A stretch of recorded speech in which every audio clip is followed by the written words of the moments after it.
And we're going to put a marker right here for our awesome archive team. Let them know we're getting into the game. We're going to tab over to this screen. And before we get started tonight, our wilderness guide, I don't know how to pronounce his last name. I have to look it up. Philios, oh my god, I'm not on the right screen. Philios Radvel, aka Enderburger 12, will be joining us a bit later tonight. But he should still be here. But everybody else is here, so we are ready to get back into our Feywild shenanigans. When last we left our heroes, they had entered into the realm of Thither, an primordial ancient forest that turned into night as soon as they stepped into it. Their guide, Clapperclaw the Scarecrow, promptly left them and promised to be found near Little Oak. Kshan gained some sight-based abilities with Freck's assistance, and managed to see that there was a darkness over the wood, not counting the night that appeared, with a few pockets of resistance, for want of a better word. And the party decided to head towards some of those resistances to see what could be seen. I'm going to move us back over to Thither, and we can take a look. You guys entered. There was a circle. Oh, there it is. I was looking in the wrong spot. You guys entered through the mountains here and made your way southwest towards this pinhole mountain dealio, which you found full of giant silk moths and their steel silk thread, which you opted not to go and gather, and then you decided to make your way towards the lake that is the Wayward Pool, because Clapperclaw, as well as a centaur that you encountered, urged you to go that way and to get some information. Did you long rest? Yes. You did? Wait. I don't think we have yet, no. Okay, we yeah, long rested like halfway through. Yeah, you long rested in the tomb of Nameless Kings. And we just haven't done anything since then. Right. We haven't used any resources really. So you are making your way this way with Philios leading you through the Wayward Pool. You also found the dragon track. That's another thing that you saw as you went on. So, before we jump into the story, is there anything anyone would like to discuss, have a scene about, clarify, whatever? I know some of you got some new abilities. Anything like that?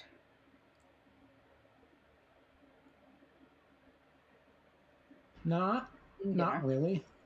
Okay. Did you roll health for sudden death cams? I did.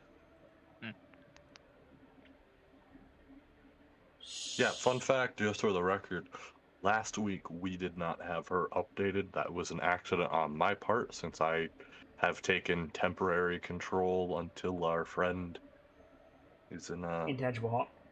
Our friend Intangible Hawk makes their triumphant return. In the meantime, Philios is leading, so Philios will roll survival. I will make a note. That's a very middling roll for him. I'm going to use his inspiration to reroll that. Give him guidance. You can give him guidance now. Boink. Cool. So with the use of that inspiration, that took him from a modified 12 to a modified 27. I think that was worth it. I would agree. Yep. So, you guys are continuing on.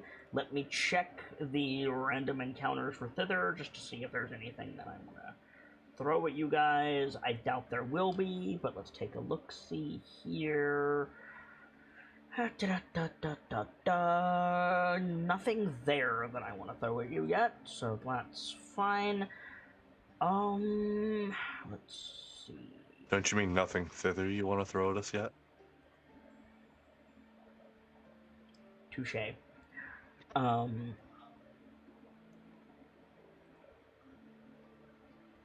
Remind me, does anybody in this group have a stupid passive perception? Define stupid. More than 20. No. I don't believe so, but I could be wrong. Don't think so. Mine is 17. Brick will be 17 soon. but not right now. I think that is just a brain-specific problem. No, it is not. Starlight. Guiding Wind has that issue as well. And Okay, Starlight. yeah, no, see, I was right. Philios has a passive of 24. So, Wow. yeah. Christ. What is Right, that? and that- Sight. Yeah, he's got +9 to his perception, and then he's got Probably observant. got observant. Yeah. Yeah, he's got observant, which increases that Increases the passive by +5. by +5. Yeah, so that would be taking that from 19 to 24. Yeah. Whoa. So I was right. Someone does have it. By the way, could I give permissions to someone to play Philios in combat if it comes up? I can do that. Okay. Are you sure you're already playing Sarah Death? Oh yeah, I'm fine. Okay. I can do it as well if you Yeah, don't that wanna control might three be a little bit characters. smoother. Here you go, Britt. All right. Thank you. Anyway. So, I'm going to say Philios is wayfinding, so his passive of stupid is not going to apply, and also it may not even be coming up right now, but just yeah, he does have a passive of stupid, so keep that in mind as well. It's Stupid night. would make a, No, go ahead. I was just gonna make a joke that passive of stupid would make a baller rock band name. Yes, it would. Is there any group without a character with stupid passive perception? Because there's Philios in Crown, there's Guiding Wind in Voices of the Mountain, there's Brayden in Tails, there's Starlight in Hell to Pay. So no is the short answer. Okay. Anyway. 10 points to anyone that pointed out in the coming games if no one has a stupid. Right. So the stars above thither do not move in the patches of starlight that you can see as you move through the forest. The moon has not moved. It's kind of off-putting, and everywhere are those same wanted posters that I mentioned before. But nothing particularly jumps out at you until you get to the river. The river is... not what you would necessarily expect. It is not choked with root and vine. It is not a narrow creek. It is a river. It is a substantially sized river. You can see the far bank in the darkness of the night, but it is by no means something that you could swim to. It is probably 100 feet across at the point that you enter at. You also enter at a bend in the river, so it has sped up a bit to cut into the hillside. So it's not quite a rapid, but you can see glinting in the darkness with the stars overhead. The water is moving at a clip beneath the surface. Uh-huh. Excuse me. I'm gonna sneeze again. Or not. Alright, so how we get across? I mean, I have a large glass crocodile. You have a what? One of my wild shapes is a crocodile, and we determined that it is a large-scaled female crocodile. So it's a big boy. Yes. When you said large glass crocodile, I was like, are you carrying around a statue that I had forgotten about? Oh, sorry. I No, didn't glass realize crocodile that is a species. Oh. No, I meant large class. Oh, crocodile. class. Yes. Oh, hold on. Size classification. We never determined the specific species of crocodile. It's just a basic crocodile. This is what a glass crocodile looks like. Put it away. Oh, wow. Put it away. It's super cool. I like it a Get rid lot. of it. Where is it? Get rid of it. Giant in the middle of the map. What do you mean, where is it? My character sheet was covering it. That's so cool. Alright, I love it. I hate it. Hate it. Hate it. But you just have a crocodile, but just a basic boy, right? Yeah. We used her previously and determined that it is a female and it is big. It's a large. I'm looking through my tokens now. I'm just offering that I could like become that and ferry people across. Yes, you could.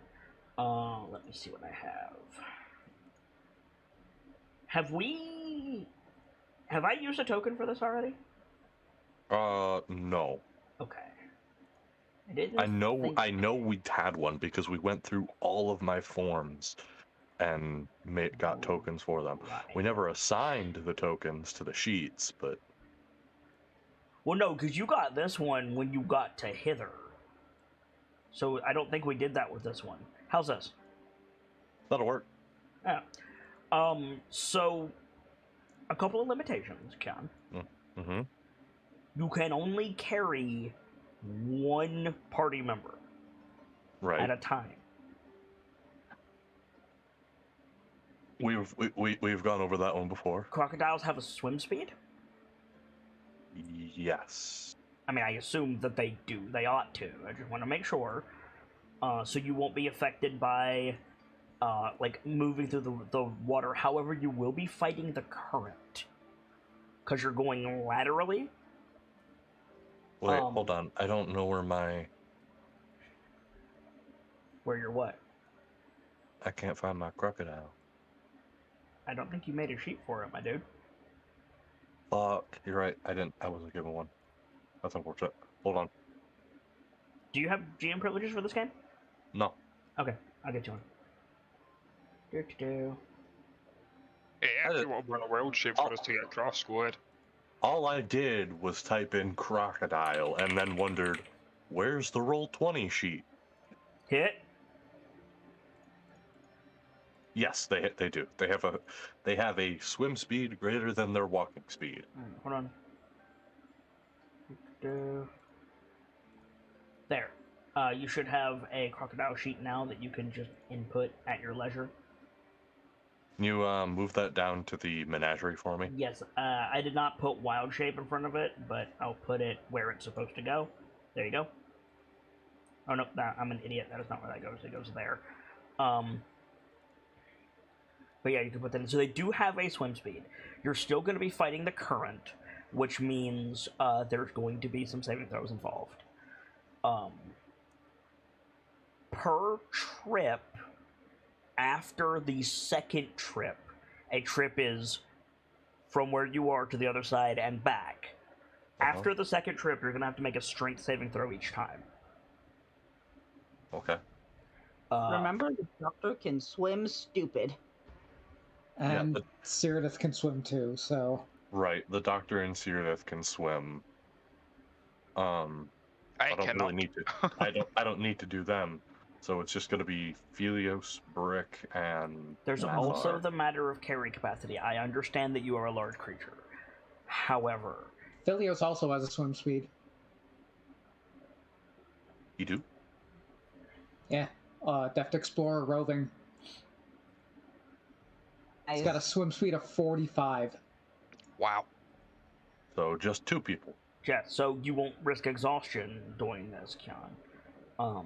However, I do need to make sure that you can physically carry Brick and Mathar. Which I believe... Carry capacity is times 15. It's times 15, and then it is doubled because you're large. 450 is the weight limit. That's gonna be cutting it close for Mathar. Mathar's a big boy. What's your heaviest thing?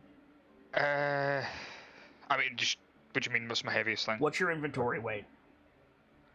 Inventory is 156. And how heavy are you? 375. You can't carry Mathar.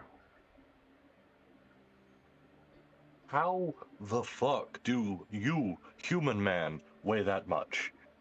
I am big, strong boy. mostly solid muscle. Yeah.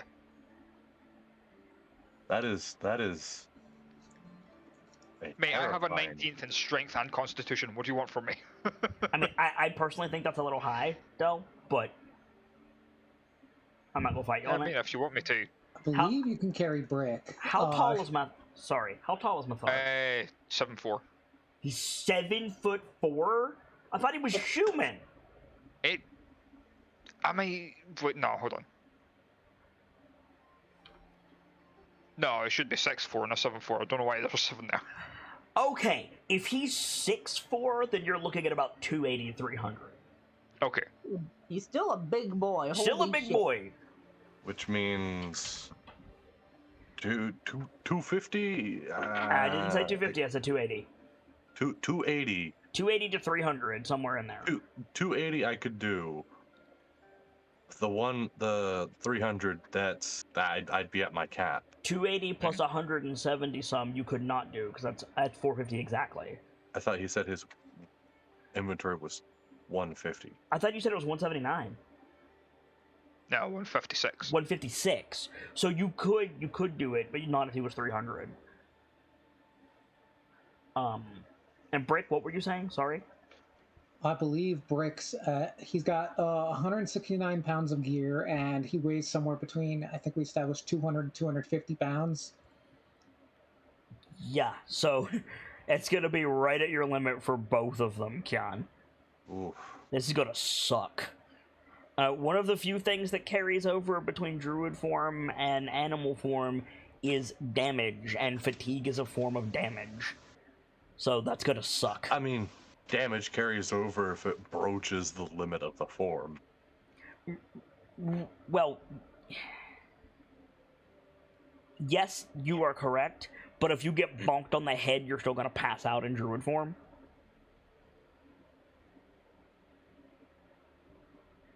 Like, if you get bludgeoned in the back of the head in bear form, and it's enough to knock you out, you're going to revert to druid form, but you're still going to be unconscious. You see what I'm saying? Mm-hmm.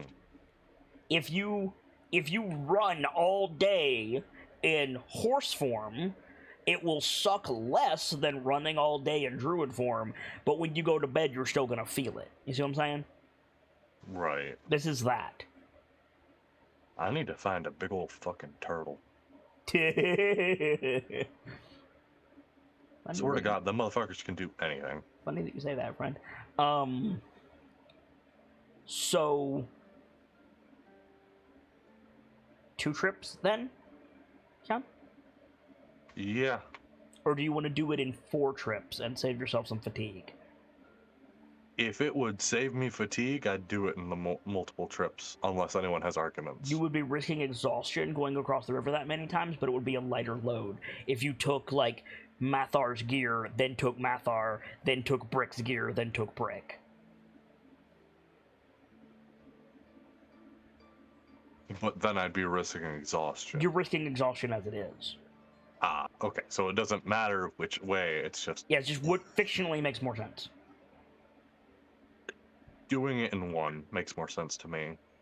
Doing it in no. 2 makes sense if you feel as if you are in imminent peril. Taking your time makes more sense if you do not feel like you're in imminent peril. That is up to you. Any of you guys have a weigh in on this? I mean, if you need the help, the doctor can probably try to help. The hell you can. You're already close to your carrying capacity. Fair. What about Cyrodiil? What's Cyrodiil's capacity? Hold on. They have a swim speed, so theirs isn't going to be much higher than mine, but it's going to be higher at 480. But they also have to account for their gear. Right. You do not. With their gear, all of their stuff comes out to 141. Which would be 3 something, which is less than your 450.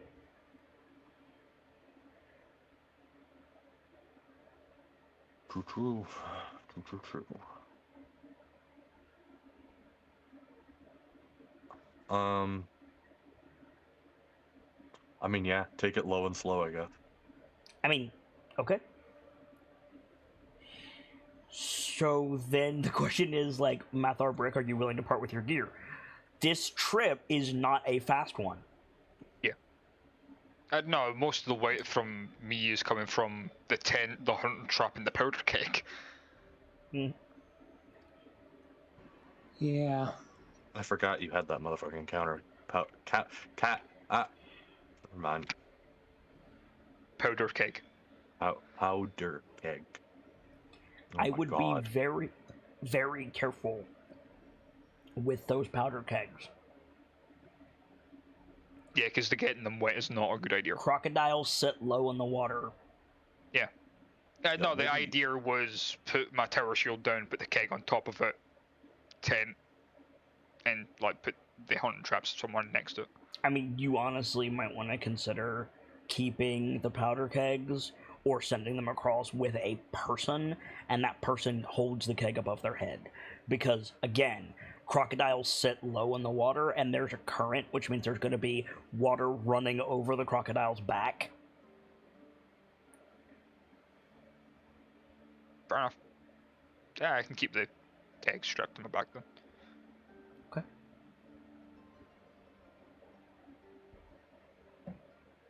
Like, Alright. I understand the keg is double-digit pounds, but that's not going to matter much in the scheme. Close the tent and hunting trap. What were you going to say, Brick?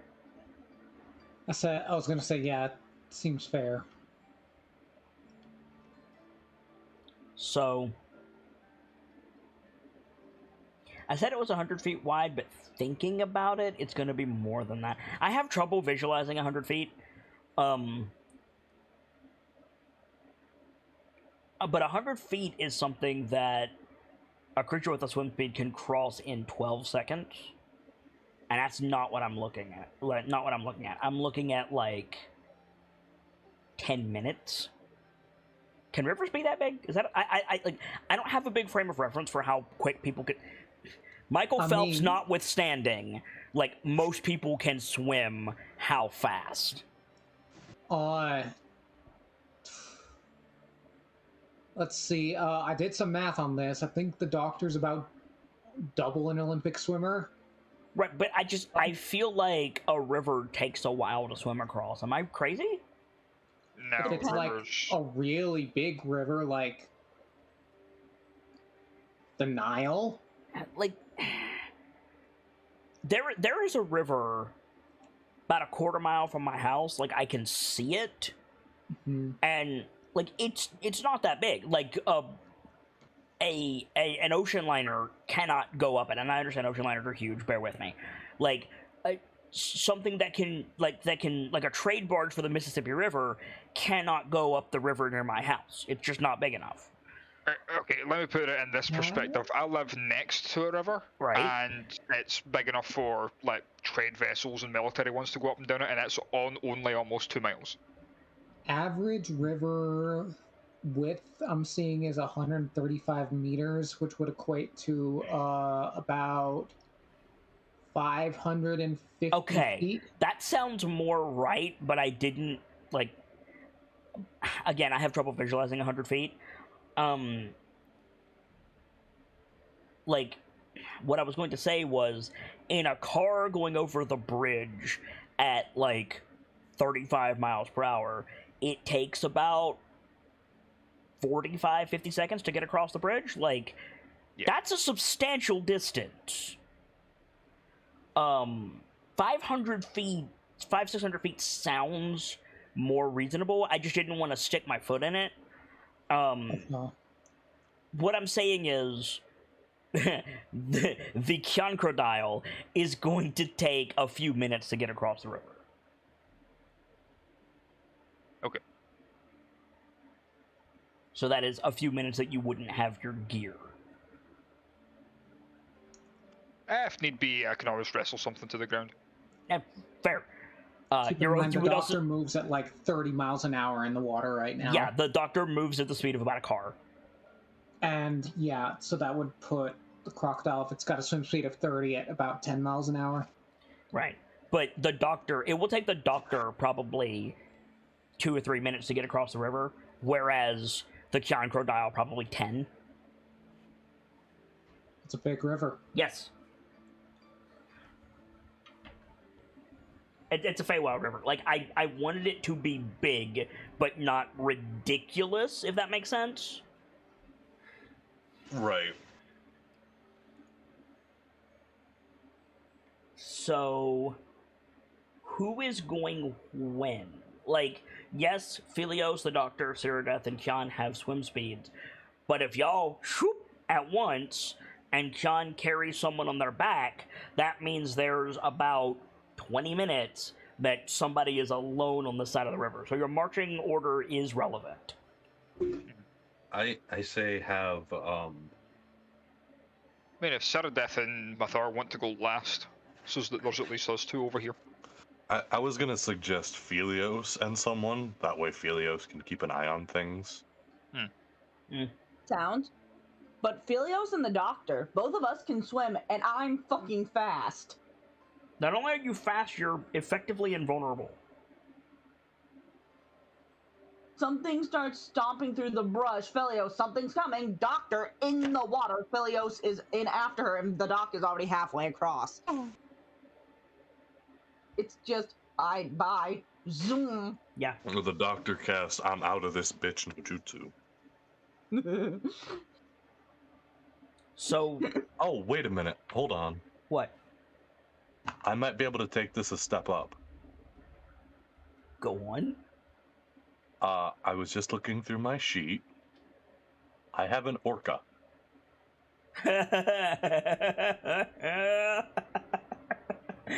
How did you get an orca? I mean, I'm fine I'm with from the north. Right. Are they within the CR that you can turn into, though? CR3. So, can you turn into a CR3 creature? Wait, no, hold the fuck up. How's an orc only a CR3? Do you what? Well, that's because most beasts are like CR1. But Hang like, on, let me can you turn into a CR3 creature? I'm pretty sure. I believe Otherwise, the I wouldn't limit have for it. most druids that aren't moon druids are CR1 at max. I don't think you would give me orca if I couldn't. I might have given it to you as an option to take for a feat later or something. We didn't start talking about druid feats for a while is the only reason I'm thinking. I don't think it would be marked as an orca in the monster compendium. I think it would be like whale or killer whale. Yeah, it's killer whale is what it would be. Huge beast, CR3. CR3. Can you turn into a CR3 creature, Kian? Like, that's what it comes down to. I'm doing that. I'm checking right now. Hang on. I'm 99% sure druids besides moon druids can only turn into CR1 max. Okay. No, I cannot. Why do I have this? That's dumb. I could not Crocodile is. begin to tell you. So who is going over when? Mathar will go over last. Okay. I don't see any reason why Cyrodiil would not wait with Mathar. Alright. So He doesn't like me. but she does have a strong sense of duty. Fair. So Listen, this bitch might look at you and think stinky, but I mean, you know, duty outweighs stink. true. So Philios and the Doctor zoop over. John transforms into a beast, into a crocodile. Brick gets on leaving his equipment, or no? I thought I was going to do equipment first. He'll leave most of his equipment. He'll hold on to his rifle, though. What about your keg? Wait, we're dumb. Hmm? What?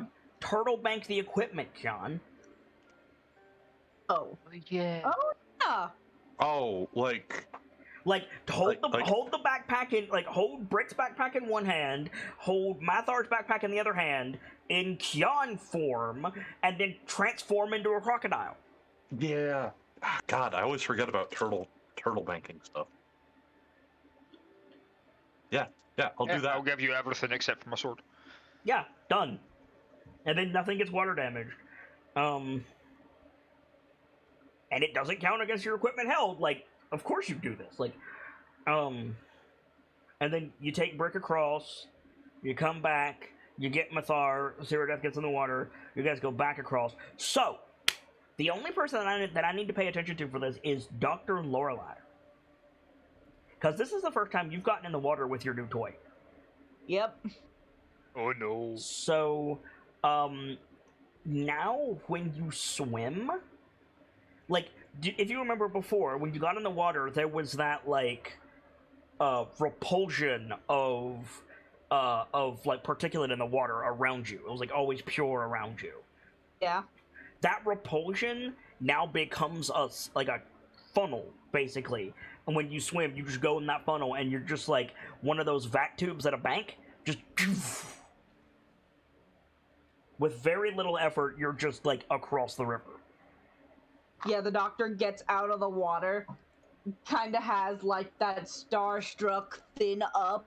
Look at the spear, look at the party, look at the spear, look at the river, look at the spear, look at the party. Did you see that? Tit.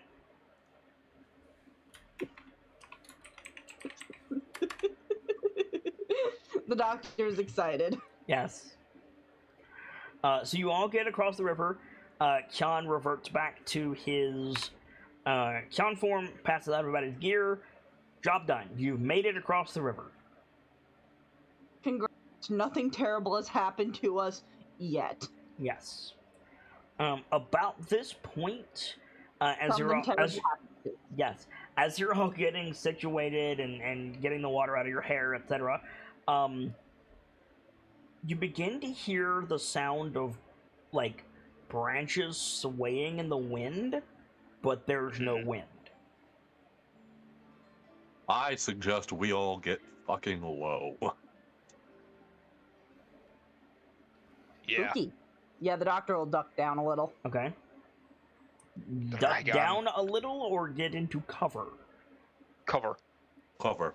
Probably cover. Stealth checks. I'm actually not good at this. It's a group stealth check, so. I mean, that doesn't matter if I get an at 1.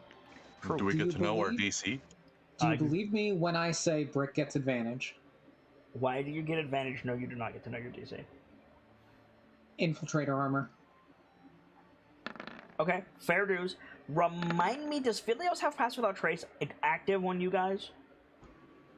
No. He had it active in the tunnel, but I don't know how long it's been since then. It lasts an hour. No. Yeah. Hmm.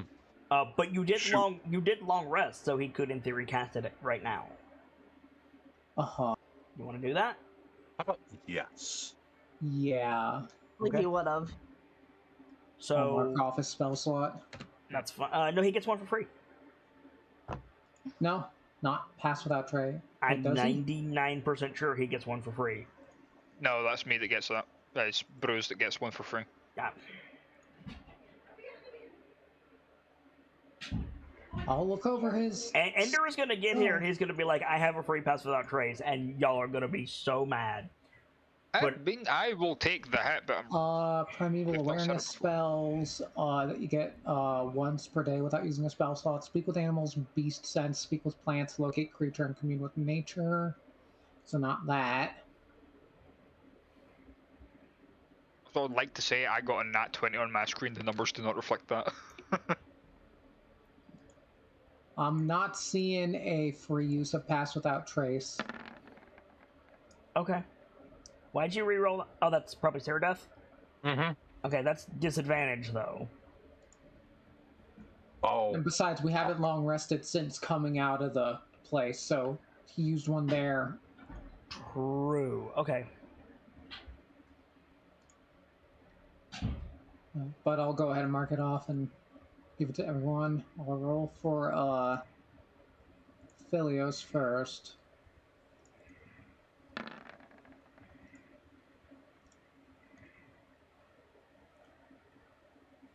Okay. So with I'm gonna advantage for I'm Brick. gonna calculate all of this, but first I need to do a thing backstage real quick. So give me just a second.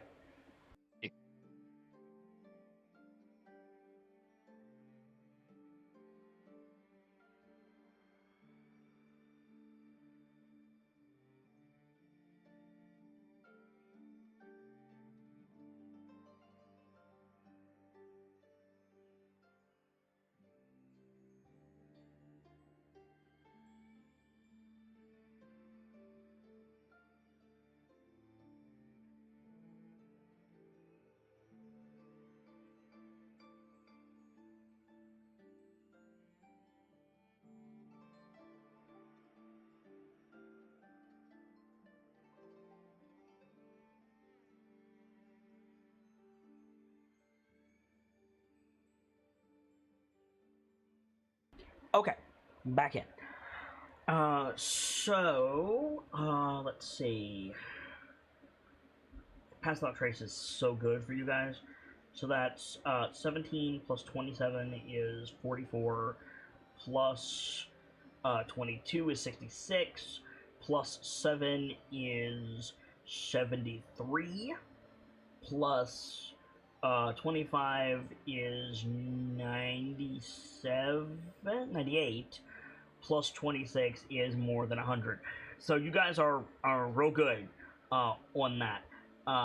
Those of you looking at the sky see an individual passing overhead. Specifically, an old woman with like a pinkish or a reddish pink dress on, and like her skin looks like a cross between old lady wrinkles and like a marionette's joints, and she's on a flying rocking horse, and she just passes across the sky, and when she gets close you hear the clicking of clockworks as well. Oh no. She does not appear to have noticed you.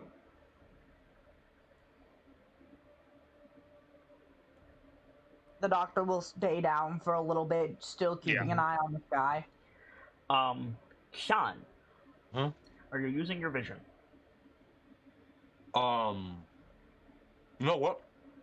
I'll eat a charge of my vision. Yeah. I'm not gonna keep prompting you for that. I mean, completely fair. This is also the first time. You're right, which is why Just I throwing that asked, out but there. I'm not going to keep prompting you. I understand. So you notice two things. Mm-hmm. The old woman has the exact same aura that is creeping over the forest. Exactly the same. Same color, same consistency, everything. There is also a bright silver aura coming from the rocking horse.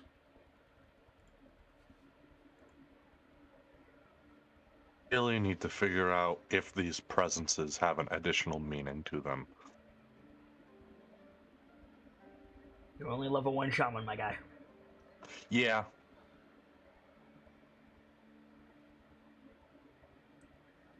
After I don't know about you. after a few minutes, the feeling of foreboding and the creaking of bows disappears. You guys can come out of your hiding place. Is this in the clockwork gun? Yes, yeah, that was Okay. with her. Yeah, that was quieter than Just- the creaking of bows. Just making sure. Yeah. Well, I don't know about you a lot, but that is what the centaur warned us about. I think so. Her deed had an interesting aura about it. Bright silver. Celestial. Ah, yes. See. Sorry, Vrick has just informed me that the aura that I saw on the chariot was an identifier of it being celestial, or having celestial energy, I presume. What the? Why are there celestials here? The Of all doctor looks places. at him. Sorry. No, go ahead. That More was it. importantly, why is one with her? Can't be a good reason.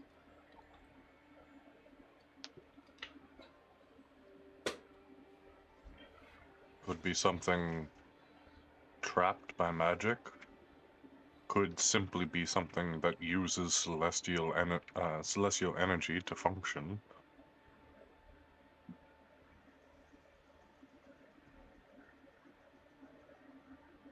Who knows, really? We'll ask her if we get the chance. Mm. Obviously joking. Might have to, actually.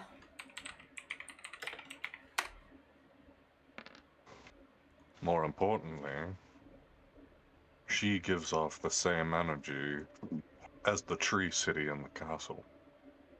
Well, and the darkness over the forest. Right, but I'm listing it like that because you said that the darkness was coming from those places. Correct. So all in all, not good. What we're saying is that woman did not pass her vibe check. No. And she's causing the land to fail its vibe check as well. I think I read a comic about this recently. So, what's the play? I say we continue progress to the watering hole. Yeah, I agree. Uh-huh. I forget what the Minotaur called it. Mirror. The Wayward Pool, and Wayward Pool. Clapperclaw also mentioned it. I called him a Minotaur. Oh my god, my words. Centaur.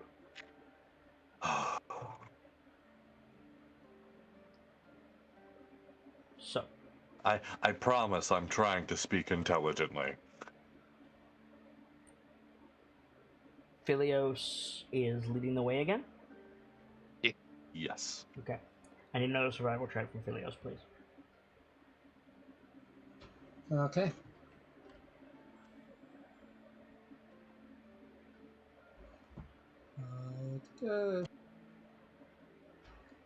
With advantage because they're in their favorite terrain, right?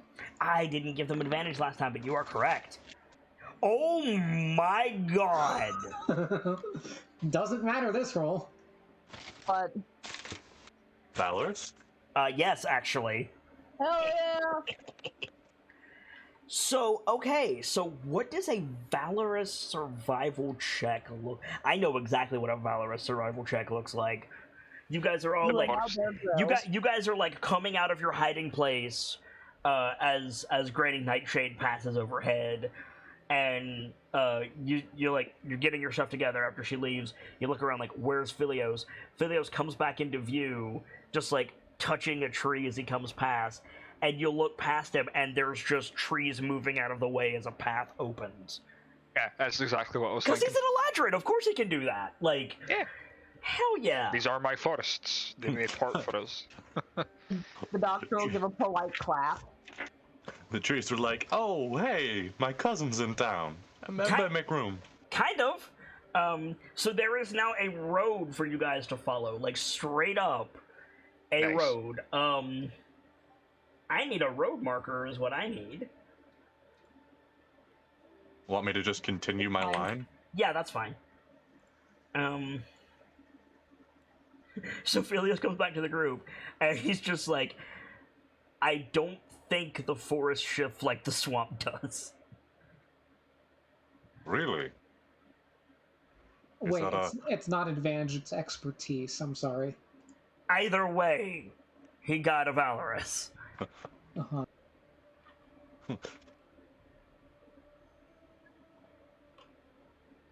So he like nods, and like gestures you to come down the road. The doctor follow. Okay. Let's go. Travel is much easier now that you're on the road. However, it I'm isn't. keeping an eye on the fucking sky, I'll tell you that. That's a good plan. It isn't long before you smell the scent of fire. I was afraid you were going to say cinnamon and I was going to panic. What? There's a lot of stuff That has to do with both the Fey Wanderer Ranger and actual, like, Fey lore. If you smell cinnamon, there's a high likelihood you're about to just get fucking disappeared. What are you talking about? Don't worry about it. Don't worry about it. It's nothing important. Okay. Anyway, you smell the You're the scent of cinnamon. the scent of fire and weirdly butter. Huh. Someone making donuts? You don't make donuts with butter, my guy. Says Hey, you. I used to go reenacting. Those women did some amazing things with just some butter. What would you like to do?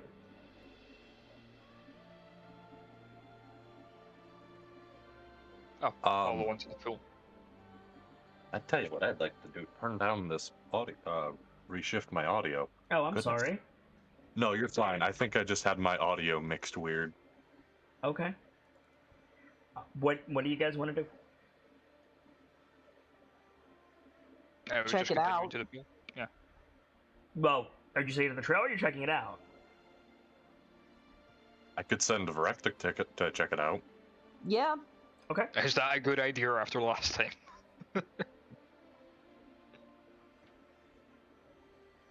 I mean,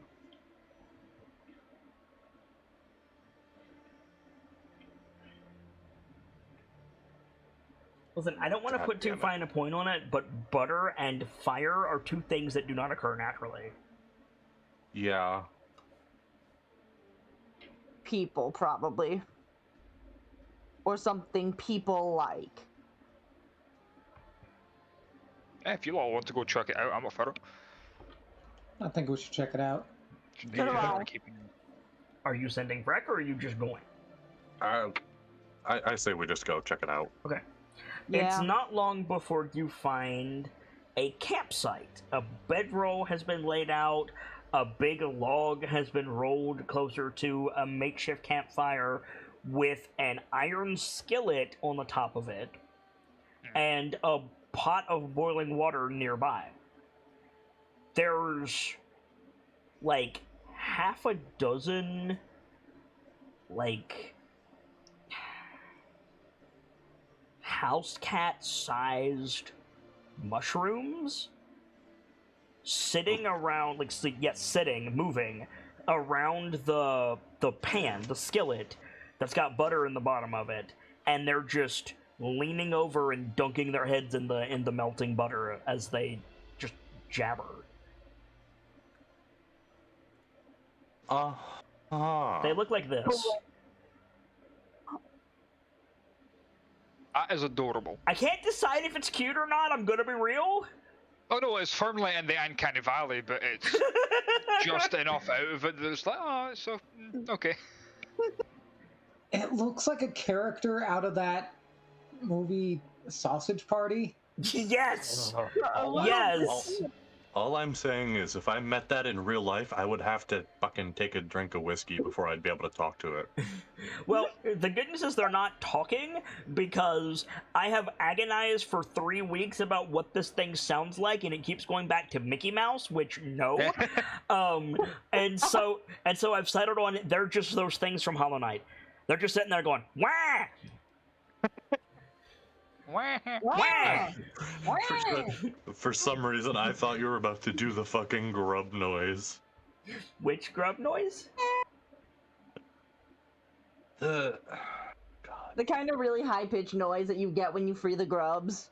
Yeah, the little. Yeah, okay. No, they're wah! There's just 6 of them periodically just going wah! And dipping their heads in the butter. Each of them is about the size of a house cat. I feel like we're intruding on something, not something sacred.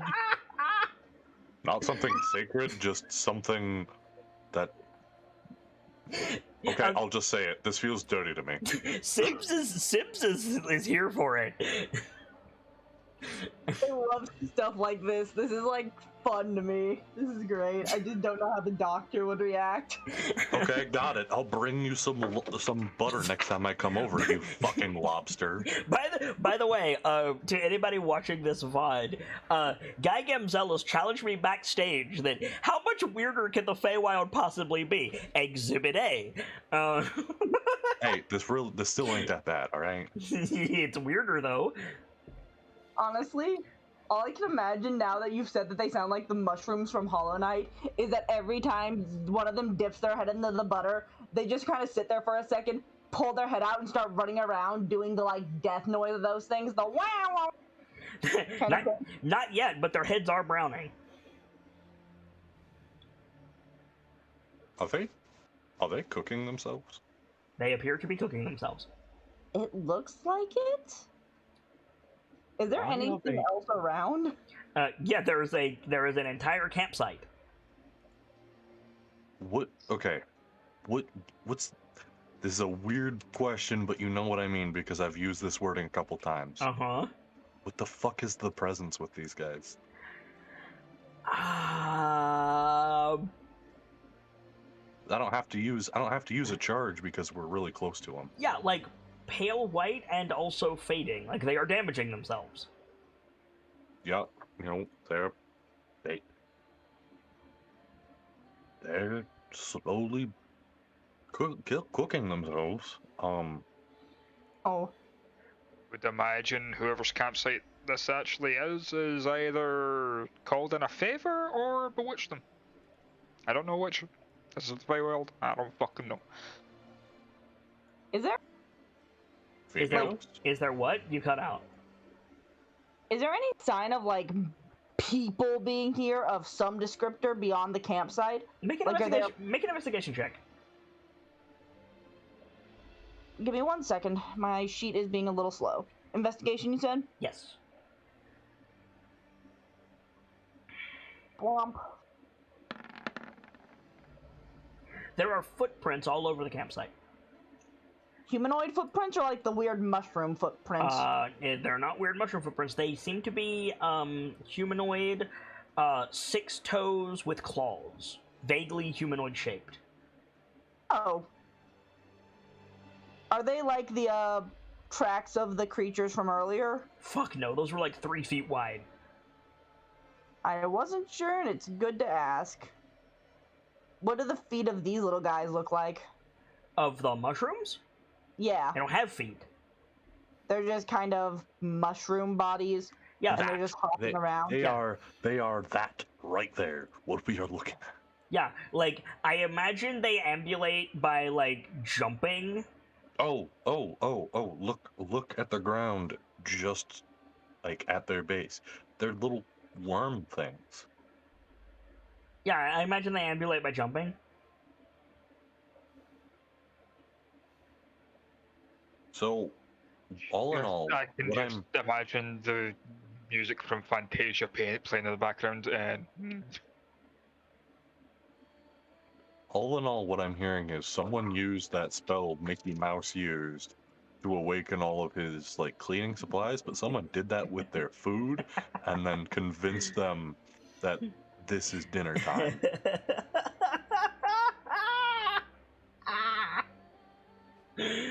um.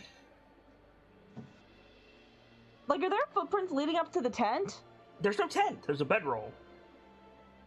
There's footprints all over the campsite.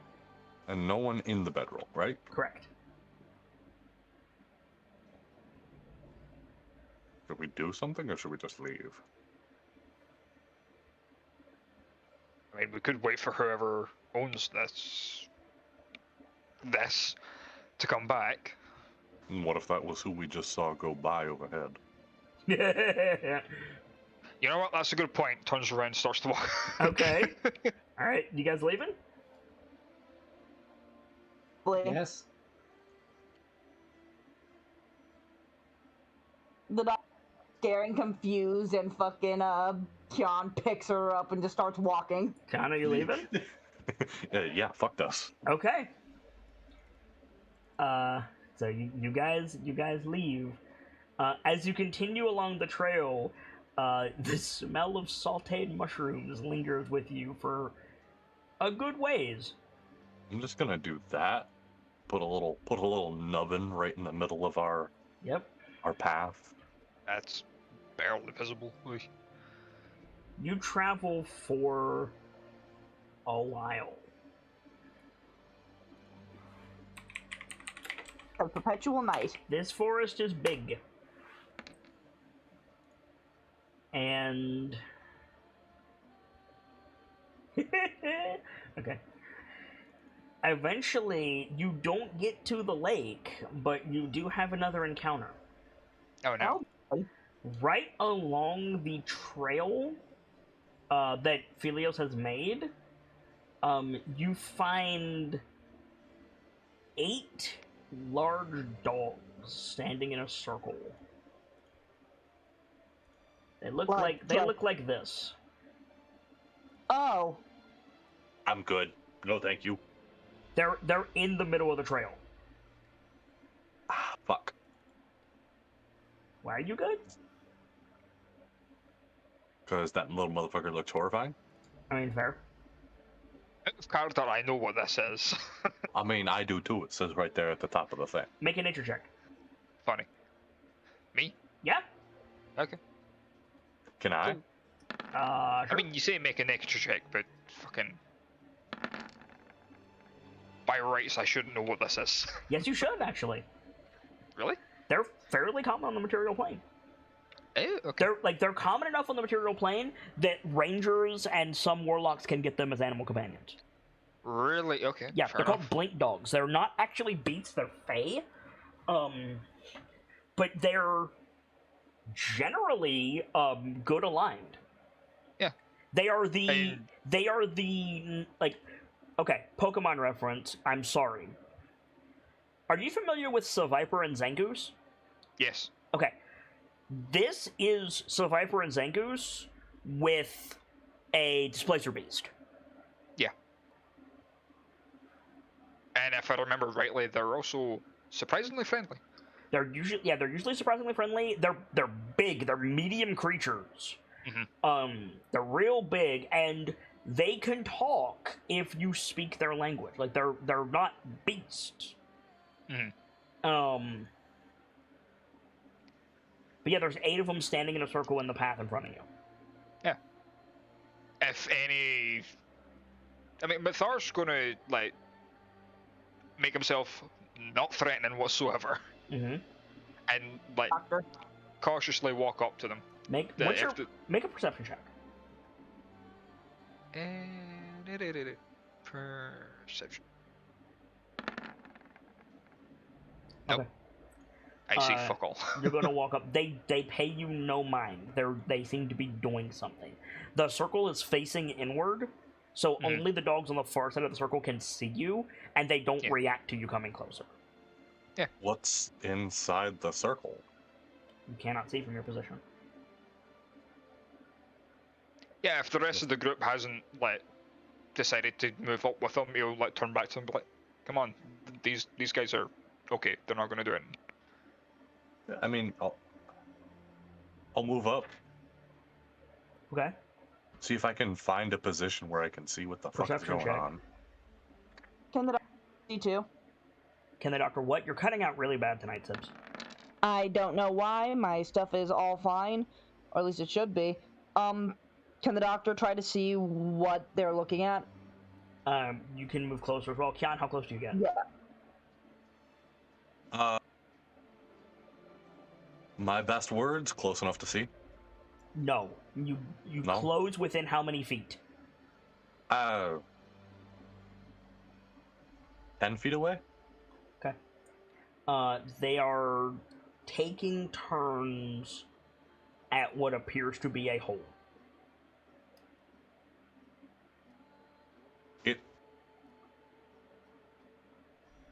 That's a hole in the ground.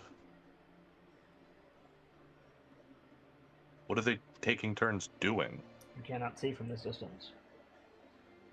Maybe a little closer, not. Yep. Sorry. No, you're fine. You're moving go up, first. Doctor? Yeah, Give me a the perception doctor. check. All right. Doc, you are supposed to be good at these. How close do you get? Like, probably about 6-7 feet away. You cannot see what they're doing. I cannot overstate how big these things are. These things are as big as Dr. Lorelei. One of them. Oh. And there's 8 Oh. of them. Oh man. I know, I'm just trying to... I was just wondering when you mentioned the, I understand, but with that roll, you don't see anything. And the Zangoose and Saviper thing. I remembered the music box that I was given. Yep. And I wanted to make sure that, like, that wasn't the Displacer Beast from the carnival as a kid. So you can change the parameters, but standing 7 feet away and with that roll, you can't see what they're doing. Yeah. Now, Mathar's just like moving around them, just leaving them to their thing. Yep. And Phelios is probably following you as a Ceradeath. yeah. The doctor will get closer. Like, she goes from 6 or 7 feet to, like, maybe 5 or 4. Okay. What's your I'll passive join the perception? doctor. My passive perception is 16. Okay. Con, you're also moving up to that close? Yeah. Yeah. So you both see the hole is several feet deep. Like, it is deeper than the dogs are tall. Probably 8 to 10 feet deep. Oh, geez. At the bottom of that hole, there is what appears to be a reed mat, and on that reed mat, there is a body of another dog. And Oh. The doctor... Sorry.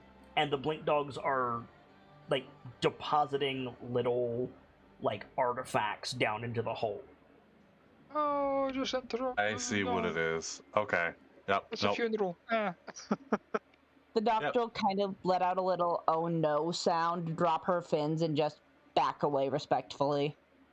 Yep. I have my information. I'm good. Walk away. Okay. As you start to walk away, the blink dogs begin howling. It is not a friendly sound. Like, they're not rounding on you, nothing like that. But just like the sound of a blink dog, because it is a fae and not a beast, it's like some Hounds of the Baskerville shit. Like, it's not great. Kind of shit that, like, you're sneaking off in a cartoon, you hear the howling, and everyone does the fucking run. Okay. Brick, you haven't said anything. What are you doing? Sorry, I meant to say something, but I kind of spaced there for a bit. I'm just kind of... Did you do what you needed to do? Yeah, I did. Okay. I was just gonna say I was gonna stay close to Kyon and the doctor. Okay, then you would see the same thing. Yeah. Yeah, when they start to howl, Mathar would like turn around to make sure that those three haven't done anything. Nope, they haven't done anything. They're still facing the hole and howling as the other three like jog to catch up.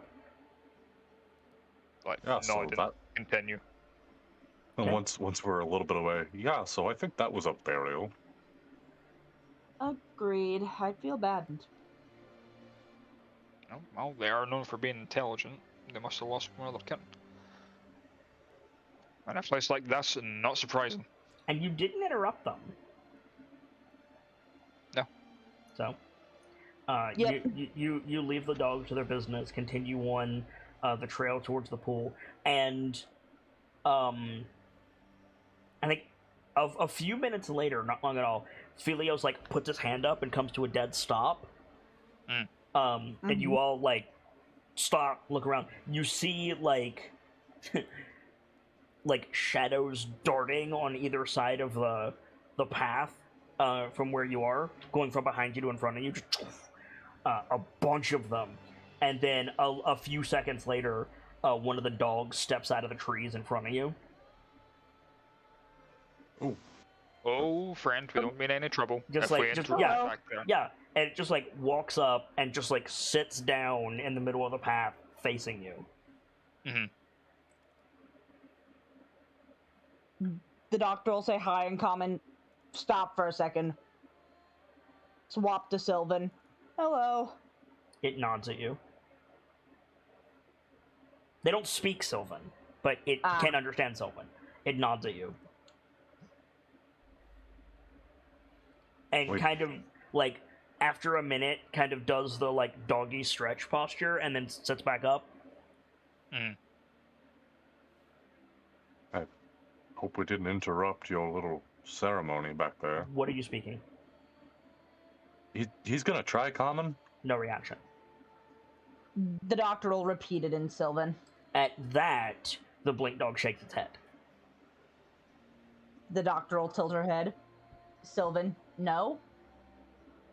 Because John seems said, like- I hope we didn't interrupt. God, never mind. It seems like it understands Sylvan. See what It language it prefers. It doesn't. I don't think they speak Sylvan. I think they can understand it, though. Yes, I'm asking you to find out what language it does use. Philios would tell you they have their own language. Oh, Ew. I see. Fair. Huh? Well, maybe ask if we can help it for anything. Why it's... Yeah. What the doctor was gonna do. Yeah. Turn back to. Sorry. You turn back to the dog, there's now 3 of them. Yeah. You feel eyes on you from the tree line. The doctor and Sylvan. Can we help you with anything? The lead dog shakes its head.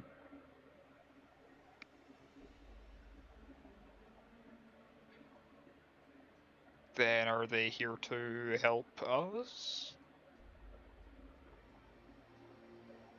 Are you here to help us, or Nods. is there something you need? Oh, that's nice of you. She'll smile, and she'll convey to the rest of the party they're here to help us. I wonder if that's because we made sure we didn't interrupt. Drugs. Probably they. Philios says in Sylvan, do you have information for the outsiders? And the dog nods. And then Philios says in common, does anyone have a spell for languages? I think the doctor does. Give me 1 second to double check. I think I have comprehend languages. You would need tongues. No. Comprehend languages will allow her to understand the dog. And the dog speaks Sylvan, so that's fine. Oh, Yeah, I think the doctor, like, snaps her fingers, puts her hands over her fins, and then pulls them away and casts comprehend language. Yeah, so the dog doesn't speak in a way that is audible. It's that, like, anime trope of the slow pan across the creature and the voiceover. Yeah. And you just hear, you are outsiders to this place. In You should Sylvan. be careful. Nods. Do you have any advice for us? That depends on what you are here to do.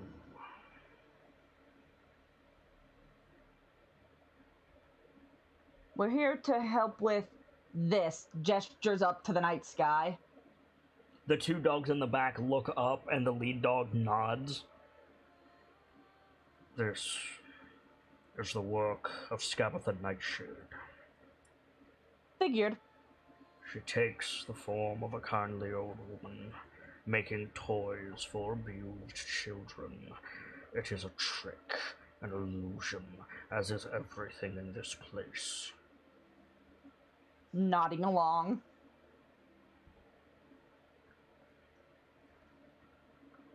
We have 3 pieces of advice for you. Give me 1 second to pull up my note card for the advice. Mm-hmm. Excuse me, 4. Bum ba da bum. For advice, blink hounds. The doctor will nod. What is it? The city of trees is called Loomlurch. It is not what meets the eye. But spell Lurch? Loomlurch, as it sounds. Loomlurch. Gotcha. The accent was making it a little hard to understand. No Sorry. worries. Near It is not as it seems. Near Loomlurch, there is a goblin market that may prove useful to you.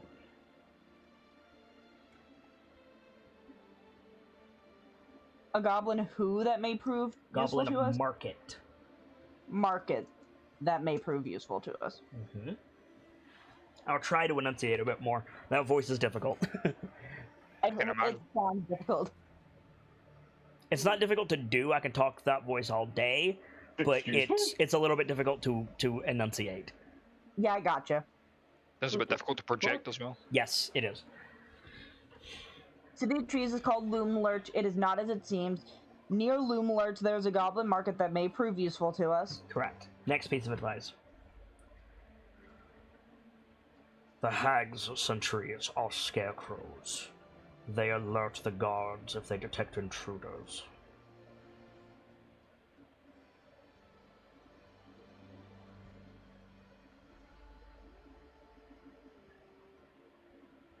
Sentries are scarecrows. They alert guards if they detect intruders. Correct.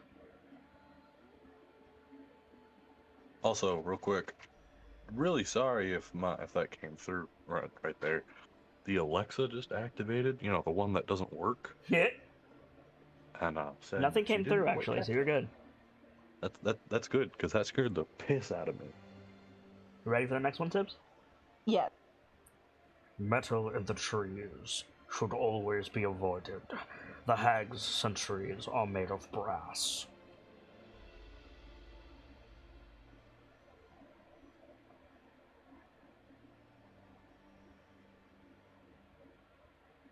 Metal in the trees should always be avoided. The hag sentries are made of brass. Mm-hmm. And one more. All right. Sorry.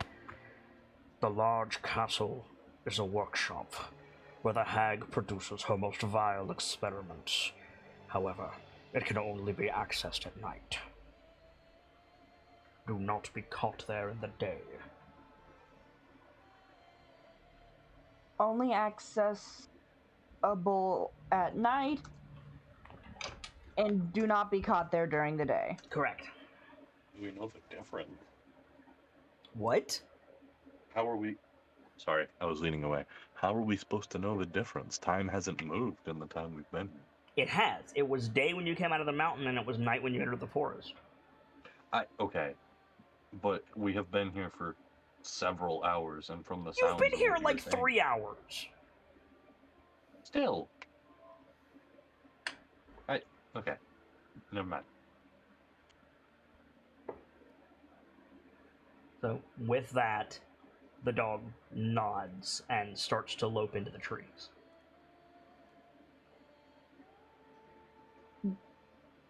The doctor will ask before he goes. Mm-hmm. Detecting intruders. Will they assume all outsiders are intruders? They will. Unless you are invited. Nods. Okay. Thank you. And we're sorry for your loss. He pauses. He nods again. And, yeah, the blink dogs depart. The feeling of being watched from the trees fades.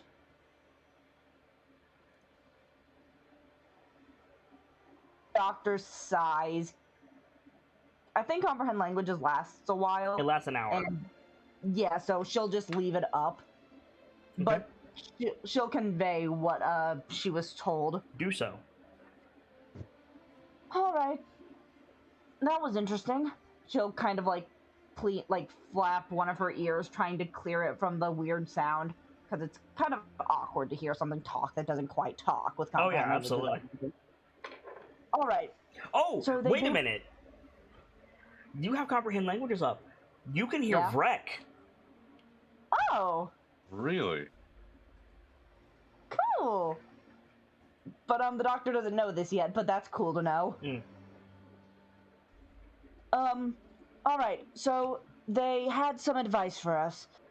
The City of Trees is called Loomlurch, and it is not as it seems, which standard fare for the Feywild, from what I can tell.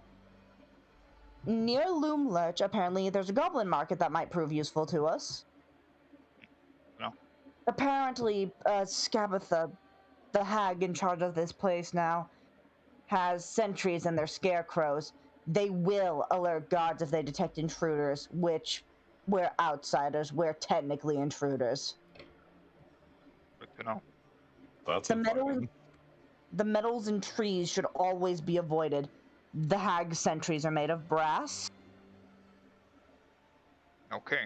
Did the dog say what our sentries look like? Scarecrows. She said they looked like scarecrows. Okay. Metal in the... Did I already say metal in the tree should be Yes, avoided? you did. That's Yeah. what Mathar was asking about. Alright. Why would there be scarecrows in trees? They might have something else, but it's just keep an eye on the trees and avoid metal then. And the large castle is a workshop where she does her most vile experiments, in their words. Only accessible at night and do not be caught there during the day.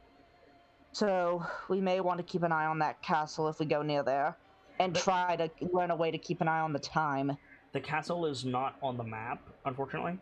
But it's like here. Hang on. Keep pointing for a second.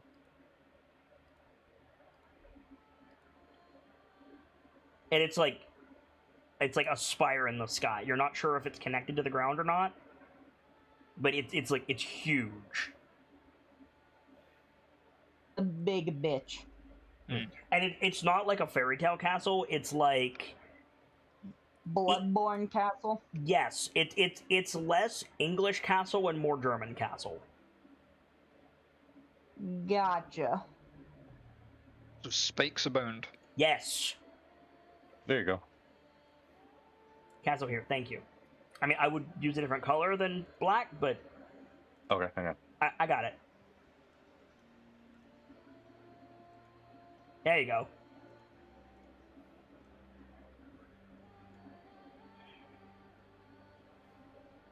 So,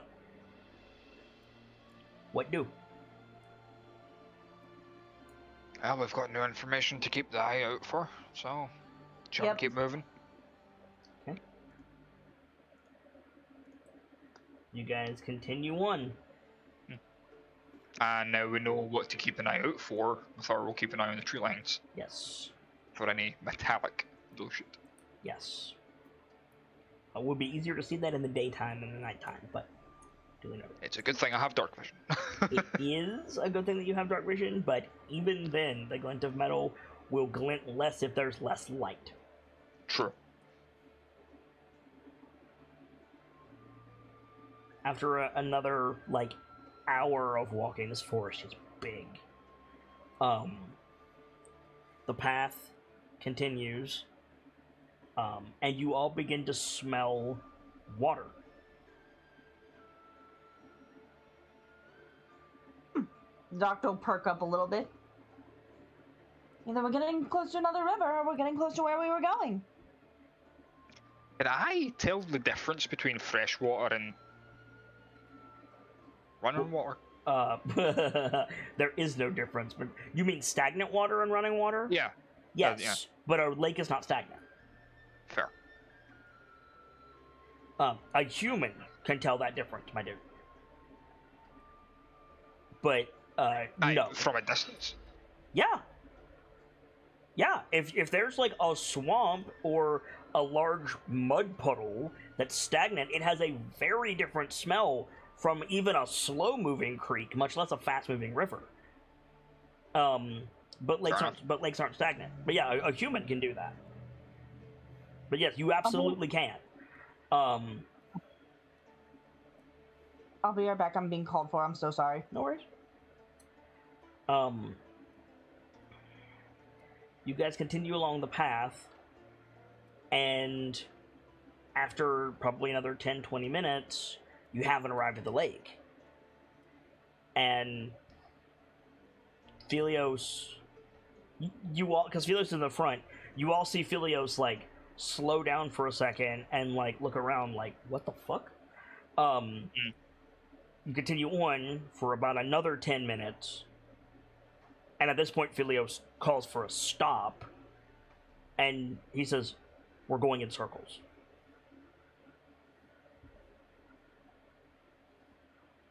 Really? He nods. How can you tell? Doesn't bode well.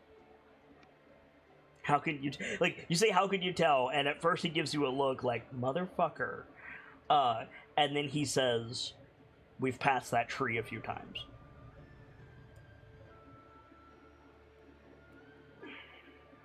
In my defense, these trees are rather similar.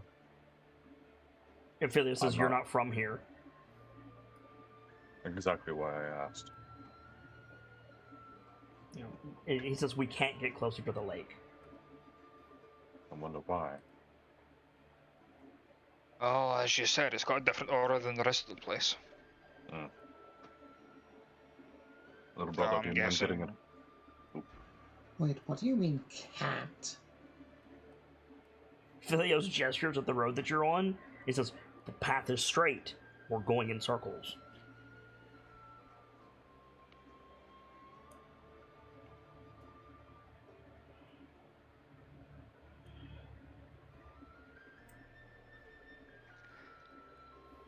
What were you saying, Kian? I was gonna ask Rek if he could get us an overhead view. Yeah, he'll fly up, and you'll see him like fly, like to the left over the trees, right? Uh-huh.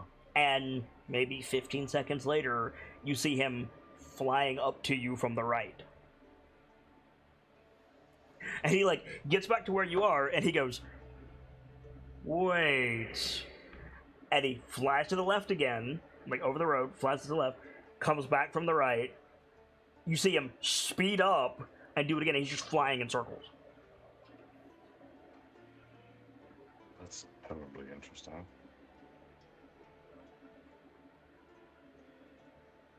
Eventually, he lands and mutters something. Is it? By the looks of it, the place has some sort of enchantment on it. I would imagine, thanks to our gracious host of the fucking hag.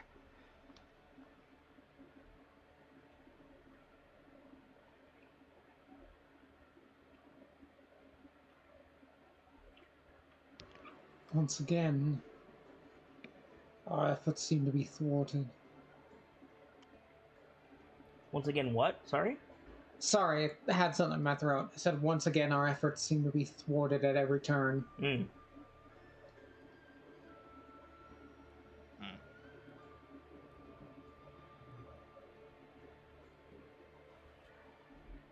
The lake is right there, Kian. I would say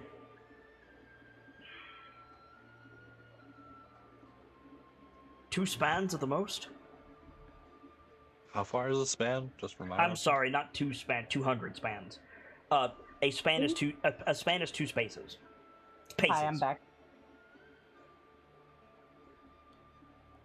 So, what did I miss? so about 400 feet.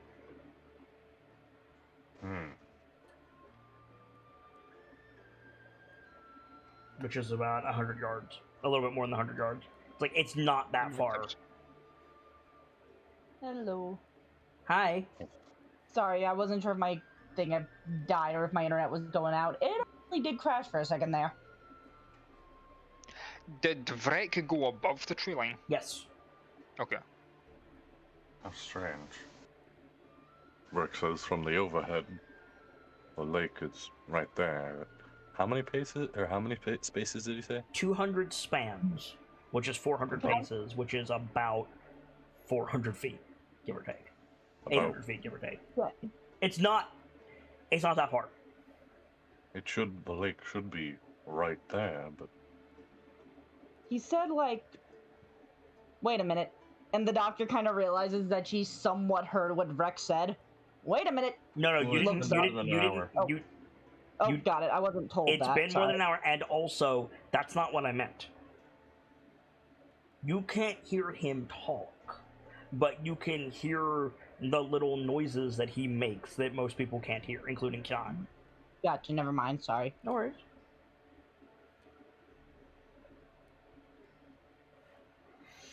We're able to tell how far out you could get before it would loop again. I can't tell when it loops.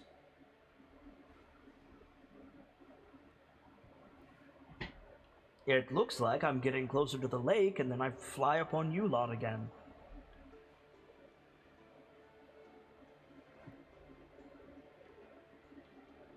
Interesting.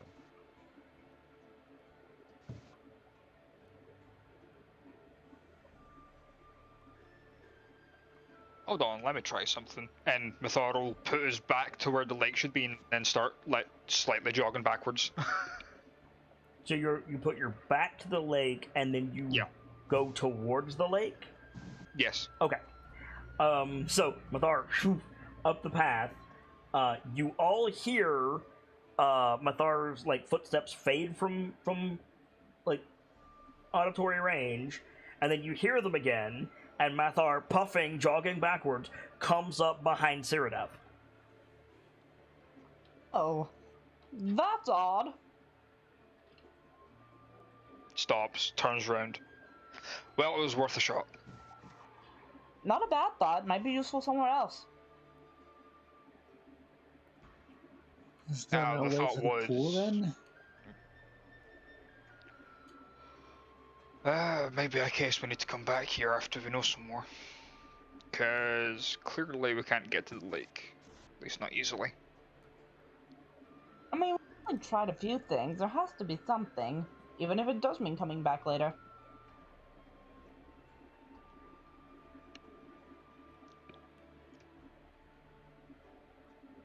Um.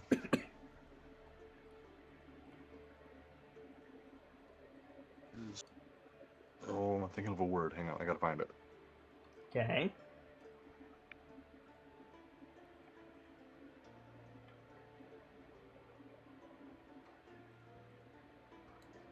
Can't.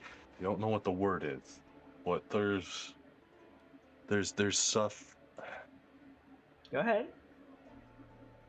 I'm trying to figure my wording. Okay. There's sometimes in fiction, I don't know if this is that, where when you try to get to a place, that place does not let you go there while you have the intention of reaching it.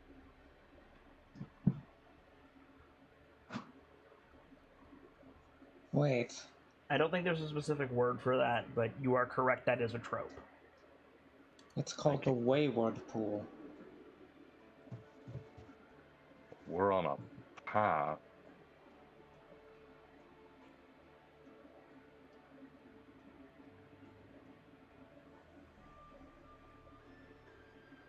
You think we may just need to wander into it with time?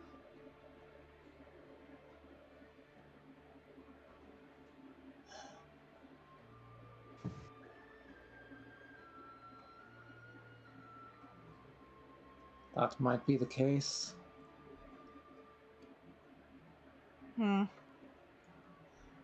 Well, if it is, If I were to take the name literally, which, Feywild, we are better off taking things a little more literally than most places. I would think it's a place where lost things end up. Lost Oh, you things. think it might be a missed situation? We need to get thoroughly lost before we can continue.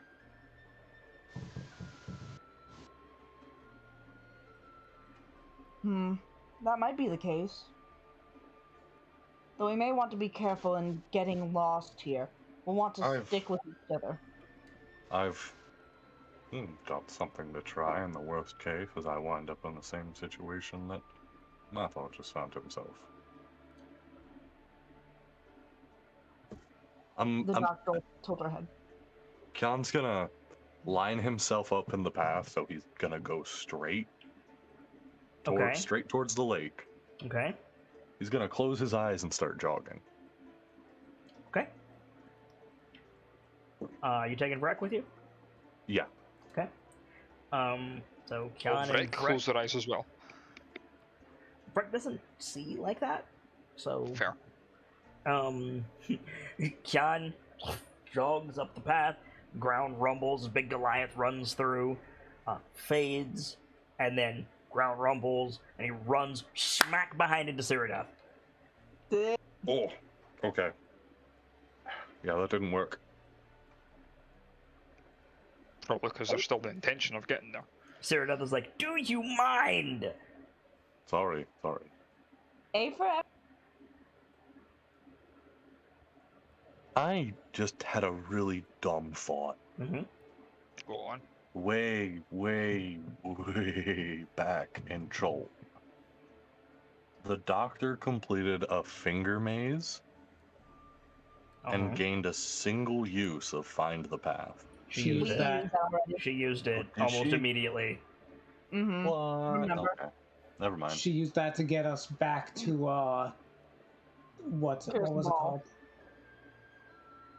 Pierce the ball. Yeah. First of all, And then we got by giants.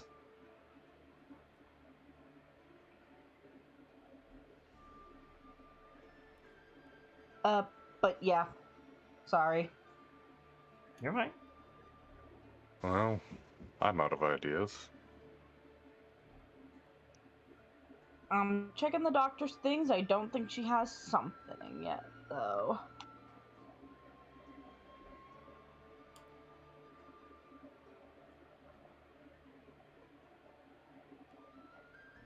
Could try heading for those floating stones mentioned earlier.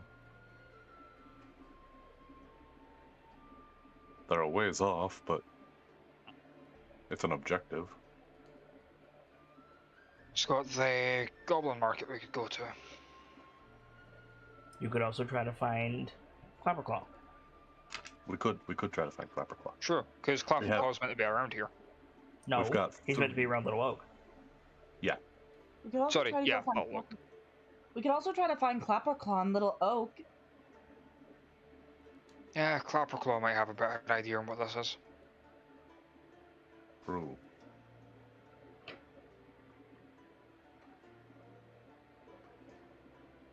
We were pointed out on where Little Oak was, weren't we?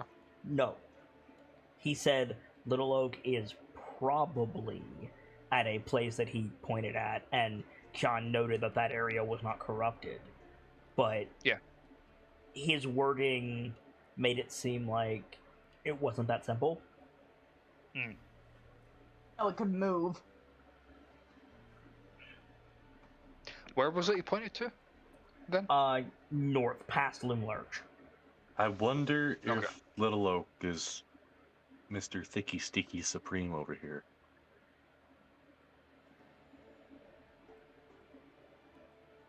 I mean, it's a decent guess, but I'm not going to confirm that. I mean, valid. Out of everything here that seems like our best objective, this or our best guess, this seems like he seems the most like If that is Little Oak, and I'm not saying it is, if that is Little Oak, that thing can clearly move. right, which means it's going to be a lot harder to find him than we think it is. Well, there's always the option of just moving with intent. True, we have a name. Mm-hmm. We have two names. Two names that should be in the generally same location. Sure. If Little Oak does move. Yeah. And nothing happened to Clapperclaw. And nothing happened to Clapperclaw. Remember, you also know that Skabatha 100% knows about Clapperclaw. Because That's Skabatha's true. the one that took his head. And she doesn't Right. like. He's a what again? What do you mean? A lichen. Like, Oh, Leshen. No, Leshen. Le- them motherfuckers are like straight up nature spirits, right? Forest spirits specifically, but yes. Forest spirit. So He is reason. basically like if a Cholton Kodama is Squirtle, Clapperclaw is Blastoise. Oh man. Yeah. I wonder what War Turtle is. Anyway.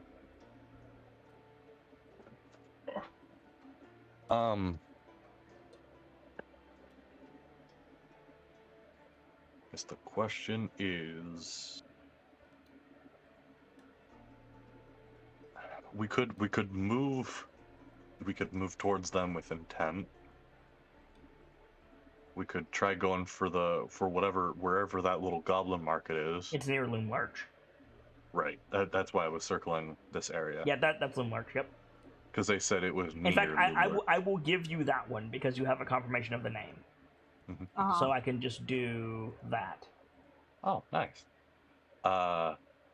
We could go for the rocks. Yep. We could explore further south. We could follow the river. Yep. Following rivers generally has a good result. As we've experienced in Chult. We could go back to the Moth Cave. Yep. Believe in the power of the Mothman. Problem is, we didn't find a way up. No, we didn't. And I'm still of the opinion No, climbing that thing's a bad idea. We didn't find an easy way up. There. Follow the river and head towards Loom Larch. You want to go to Loom Larch? I say Look, we go for even the. if it's a fair fight, reevaluate also applies to climbing mountains. Fair. True. I don't think we should go for Loom Lurch. I think we should go for the Goblin Market near it. Okay. Let me be clear because comprehend languages gives you the literal wording of what the speaker means. Near next to.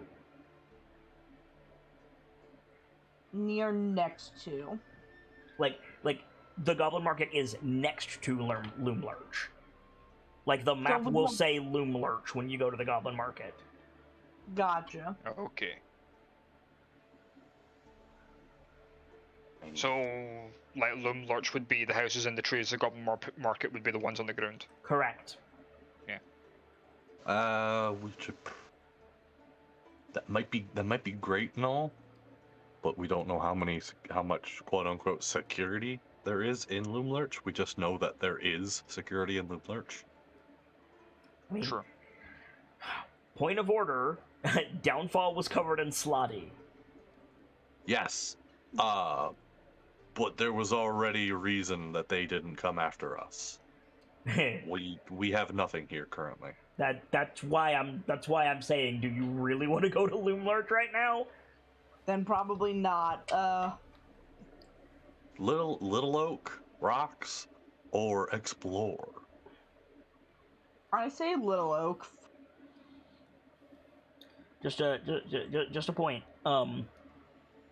This is not part of Thither. Right. We mentioned that last time. This is. Oh, That- the cave. That might be something to. No. Hold on. What did you click on? Steppy. Flew away. Big giant hole. Fuck that.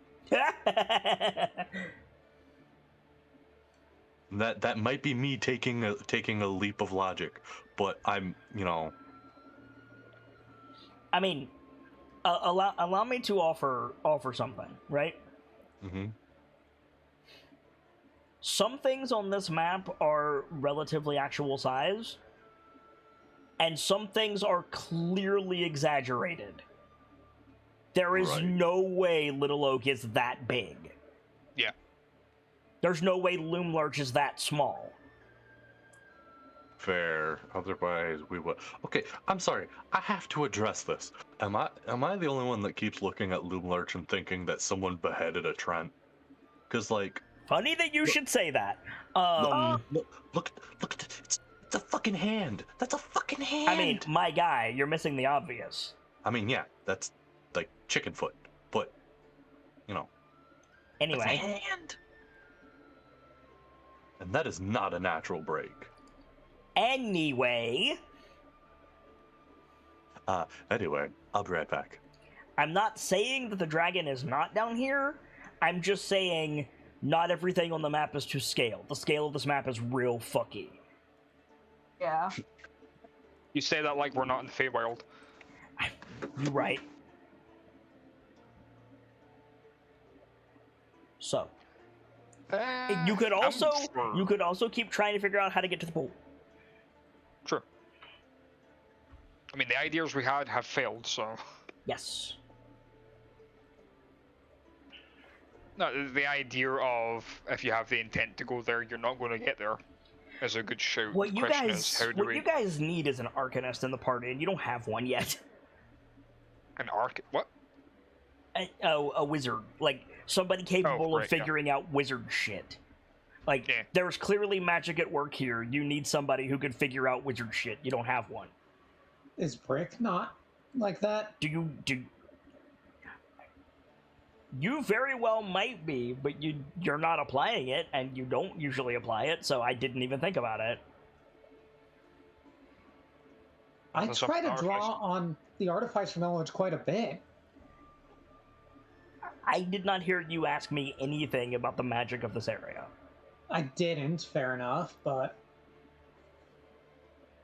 Well, now's your chance. can I ask about the magic of this area then? Sure, of course you can.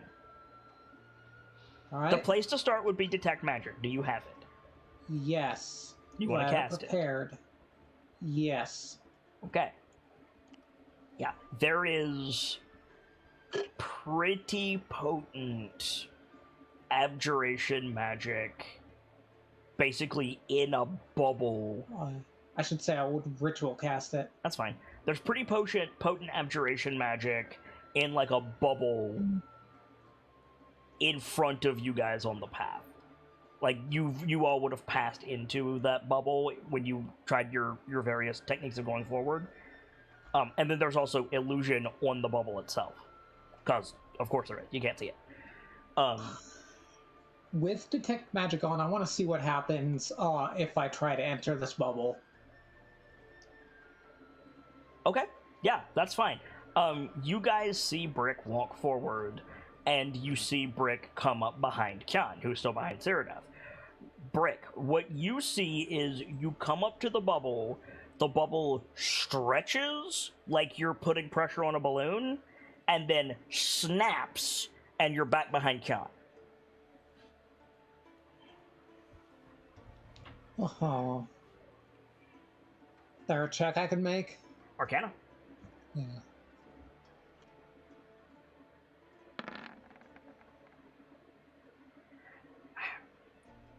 It's hard to say. It's some kind of ward.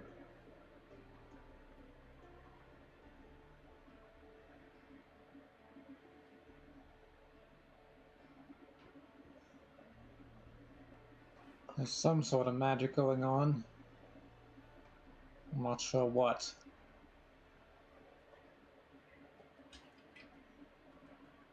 I would ask if there's any way for you to dispel it, but that might cause more problems than we need. Do you have Dispel Magic? No. I'm a half caster. And I only have 3 levels in Artificer. Fair. I don't have anything that'll help either.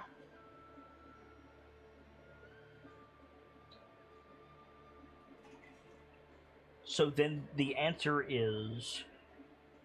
Like, a ward is effectively a lock, right? When you're faced with a lock, you have 3 options. Technically only 2 options. Find a key, and in this metaphor, I'm considering picking the lock to be a key, or break the lock.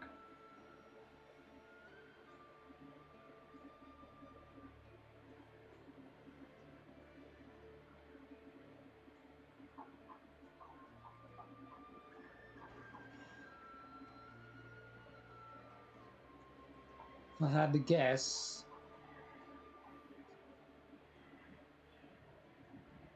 We're not getting in here except by the proper means. Unless we want to metaphorically force the lock.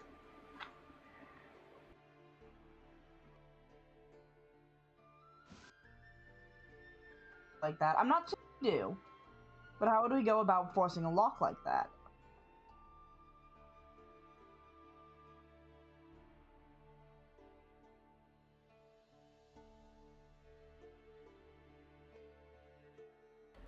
The answer is, like, spells designed to do that. Dispel magic, etc.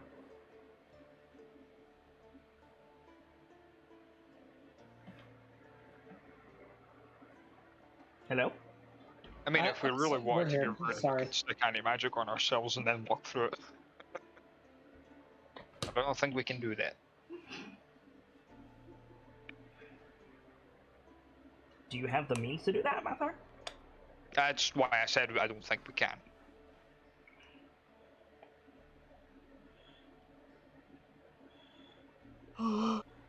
Sorry. Okay. Are you bored, Sips? No, I'm just trying to feel the burnout that I've been struggling with for a few days. I'm fine. Okay.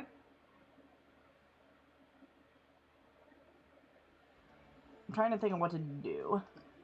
I say we head to Loom Lurch then. Or this Goblin Market or whatever. That's a jump. Huh? Can I ask your logic? Well, I'm sorry, I don't understand how it's a jump. It's the other location we know of. Yes, and we were also talking about how it's going to be swarming with security. Yeah, Loom Lurch is the downfall of this area. Oh, okay. So I anyone- haven't been able to pay full attention. I'm You alright? yeah, I'm fine. Okay. If you're alright, I'll leave it there. No, I left a message backstage as to why. yeah, but that was, I thought you were good by now. That was a half hour ago. Again, it's all good. But no, We've been hemming and hawing here for about half an hour. fair. It doesn't feel like it. No, it doesn't. Loom Lurch, you like, because of Kyan's sight and what you've been told, you have reason to believe is dangerous for you to go to at this point in time. Uh-huh. That's why I said it felt like a jump. Like, well, we can't get to the pool. Let's go to Bowser's Castle. Like, what? That's why I said it felt like a jump. Then I guess better idea, try and find Little Oak then. Yeah. Okay. Either try and get to Little Oak or get to the pool without having the intent of getting to the pool. I say Little Oak. Yeah. Do you have a means to find a Little Oak? We have a name, we have intention. There. And that's worked so far. So the intention, mind you, you've been. I said 3 hours, but you've been. I need to factor this out. You left the cave. It was about an hour or two to get here. Then you spent like 30 minutes around this. Then it was another couple of hours to the river. Then it was another couple of hours to the mushrooms. Then it was another hour to where you are, and you've been hemming and hawing here about a half hour. That's about 7 hours? Yeah. Something like that? Give or take. So, it's been a day. Do you guys want to press on and try to find Little Oak, or...? It might be worth going back to the campsite and What? rest. Oh, the campsite with the mushrooms? Yeah. If it's even still there. I mean, yeah, it might not be there, but it doesn't hurt to check. At very least, it'll be a clearing to set up camp. That is an option. You guys want to do that? Sure. I mean, if you guys want to press on through the forest, that's your business. I just need to keep an accurate count of time. That's all. I mean, if that much time has passed, has anything changed above us? No. Still night. Not only is it still night, it seems to be the same second that it was when it changed to night. The stars don't move. We aren't seeing anything flit across the sky. It's the same portion of night as when we came in. Yep. Which, as someone who's taken astronomy classes, that's creepy. Yes, it is.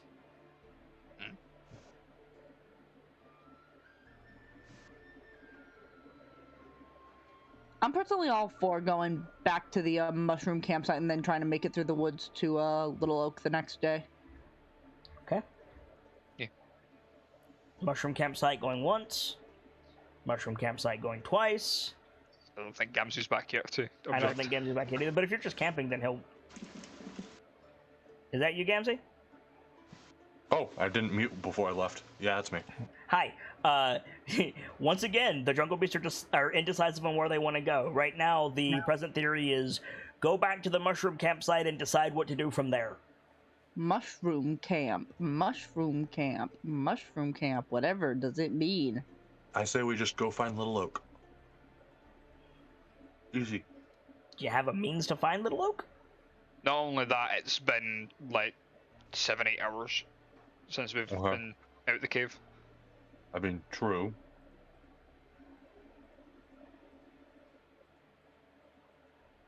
Going back to that spot might not be a bad idea, but I mean, really, we don't have many options on where to go anyway. In that regard, I want to direct your attention to something, Kyan. Uh-huh. The floating islands with the water Uh-huh. are as bright, magically and shamanistically speaking, as the pool was. If not brighter. Uh-huh. It is a fixed location, unlike Little Oak, presumably. Uh-huh. And because it's above the tree line, you could see everything.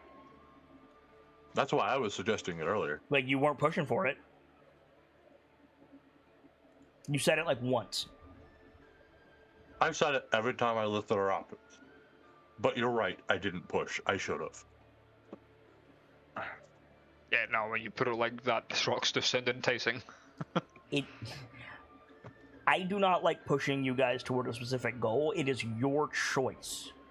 But you guys don't seem keen very often to put those pieces together, theoretically, for fear of being wrong. I'm not sure.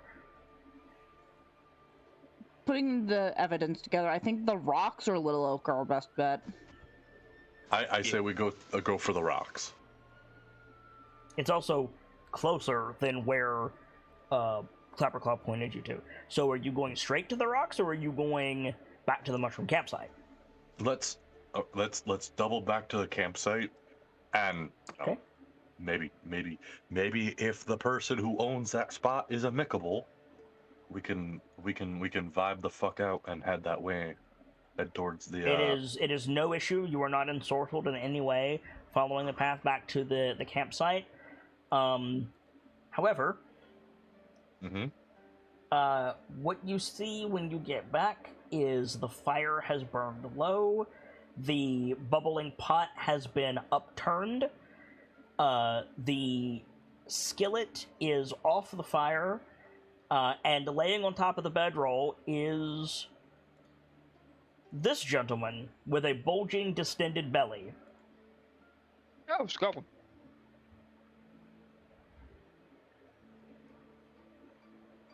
He's asleep.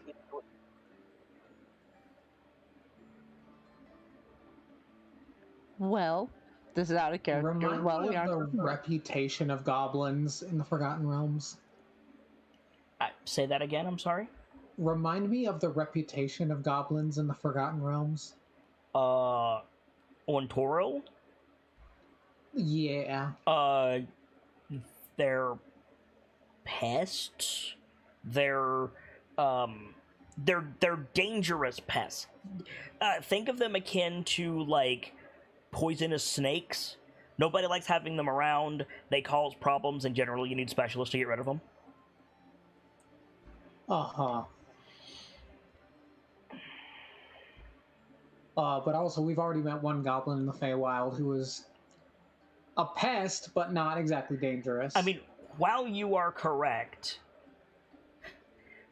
like keeping this gentleman, like the way he looks in your mind, compare this gentleman to Jingle Jangle. Uh-huh. Like, I do not have a Handedly special handout for this fellow, and I have no reason to believe that he has soft features like Jingle Jangle does. Jingle Jangle, built like a friend. This motherfucker, built like a bag of beans. I was going to say, on the right, you have the European badger, and on the left, you have the American badger. That You have your honey badger. motherfucker built like a bag of beans that someone took a mallet to trying to make bean dip. So, what would you like to do? Well, can't in good conscience simply erase the motherfucker. Can't in good hospitality and law of the Feywilds erase this motherfucker. Not yet, at least. Okay. Here's the plan. I'm saying this out of character for now, not doing any of this yet. We can wake the motherfucker up, find out if this is his camp, or if he particularly cares if we set up our camp stuff right here.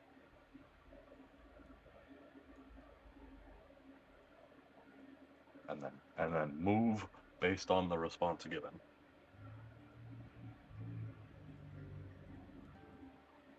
Maybe? I don't have a better idea other than go somewhere else. But, I don't know how I feel about waking this guy up.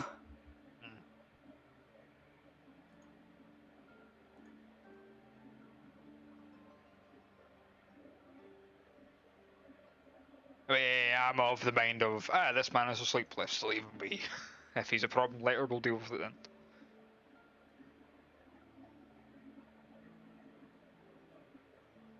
Okay.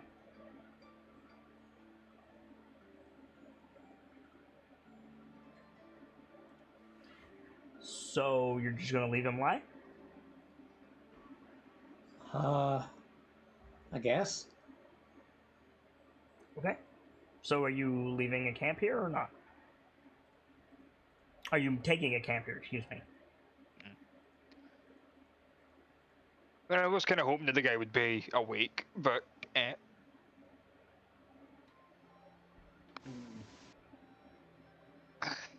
no, I'd rather not. I mean, we could wake him up. It isn't against any of the rules as far as I can tell. To just be like, hey, we have a question, then you can go right back to sleep.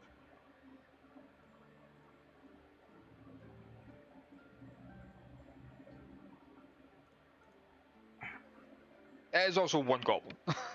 Yeah, like... What's Yeah, he gonna fair, do, well. smack us?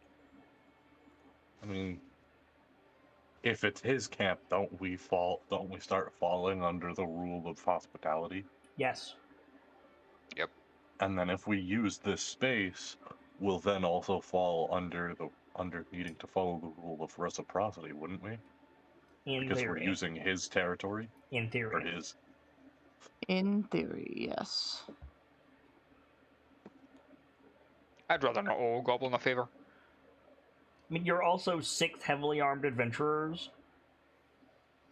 We are the people call in to handle goblins. Kind of, yeah. Fair.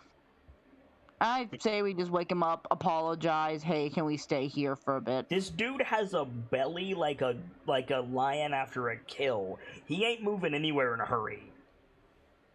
Rip. I say we could just set up our shit. Yeah. Yeah. Fuck it. Are you trying to be stealthy? I don't think this motherfucker gonna wake up anytime soon. No. What leads you to believe that crashing around his campsite won't wake him up? Because he just had a turkey or a Thanksgiving dinner of people.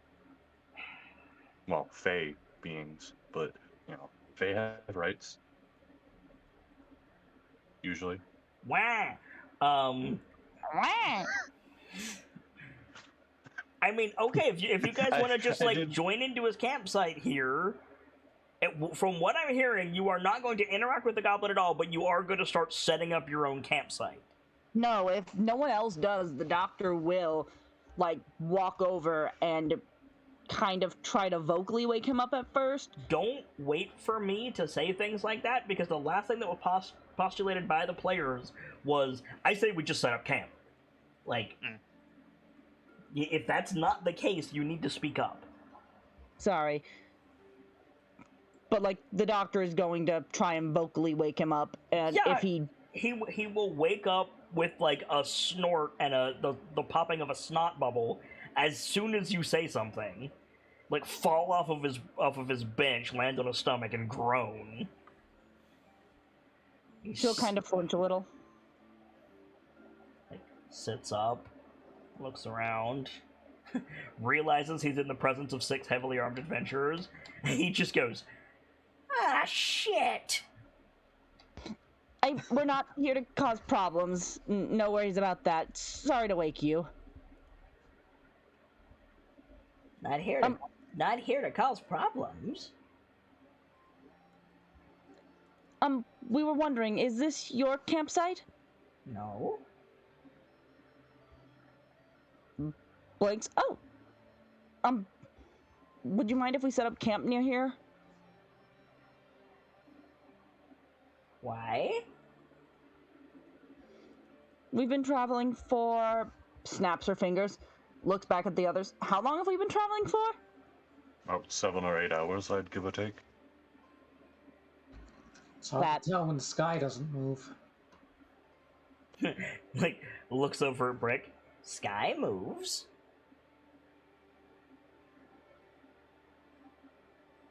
Look up. Has anything up there changed? No. Slightly disagree, friend. Sky moves. Day, night, weather. Since we've been here, it hasn't. Not been here long. Fair enough. Like, thunderous belch from the goblin.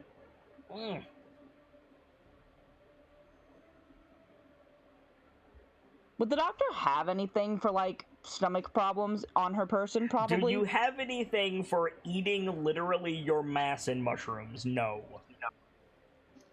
There's still pain, like, low-level painkillers for shit. He doesn't seem to be in any pain. Fair. Just well fed. You got Pepto-Bismol for this motherfucker? I do not think Pepto-Bismol has been invented yet, as the materials in it are human-made. Listen, all I'm saying is this motherfucker has the well-fed buff, and he will pass any Constitution saving throw put his way.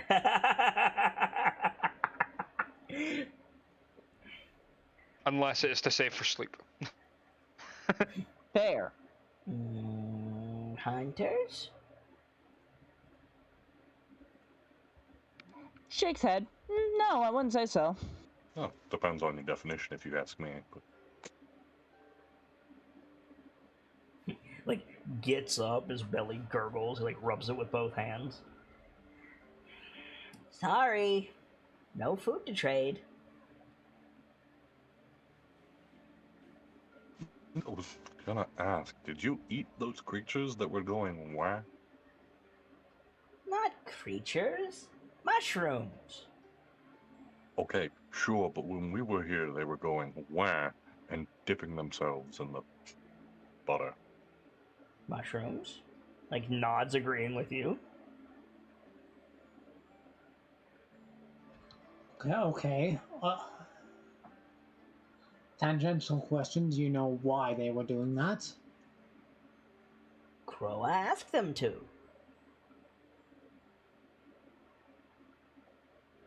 And who's Crow? He thumps his chest twice. Croa. But this isn't your campsite. Nope. Was that your butter? Yep. Fair enough. Whose campsite is it? Can't own a camp. Fair. Well, that's fair.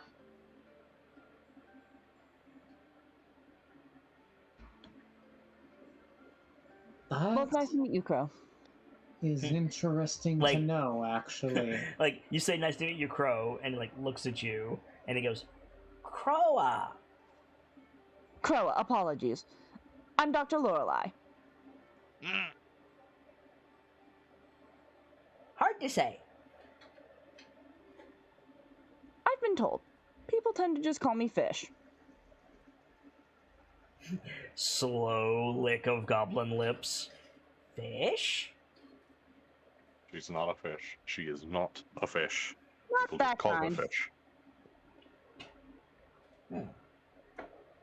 Last goblin we met just called me Heat Rock. Warm. Called me Warm.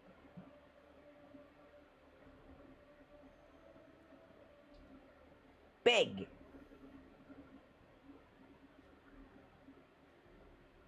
I'm Crowa wants tall. fish now. I mean, there's a river nearby. Mm-hmm. Another thunderous belch. Speaking of river, you wouldn't happen to know how to get to the lake, would you? Lake? Points in the direction. The Wayward Pool. Oh, lake. It nods. How do we get there? The path keeps turning us around.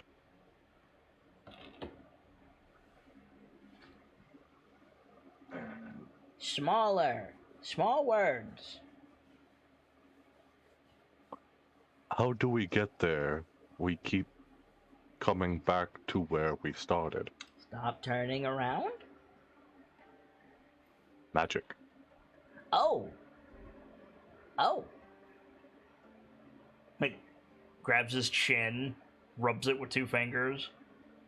Magic. Magic path. Can't get to the pool. Horsey.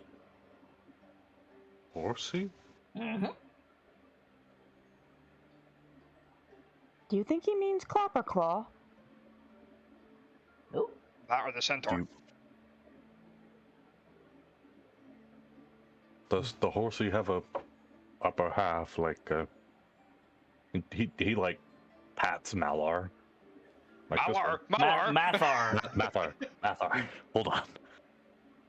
Good job. You- Pats Mathar like this one. You mean centaur? No, horsey. You're smarter than Jingle Jangle. Okay. Oh. Don't worry about it. Belches again. What do you mean horsey? Like an actual horse, or do you mean Yes, the... horsey. Okay, we need to find we need to find a horsey to get to the Wayward Pool. No, the horsey lives there.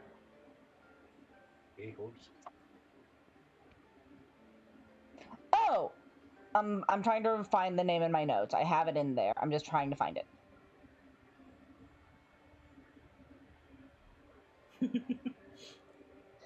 The doctor will go, oh, Lamona. Lamorna. Lamorna. The goblin. Who?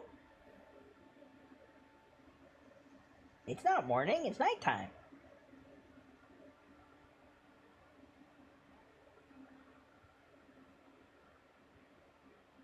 And I want fish.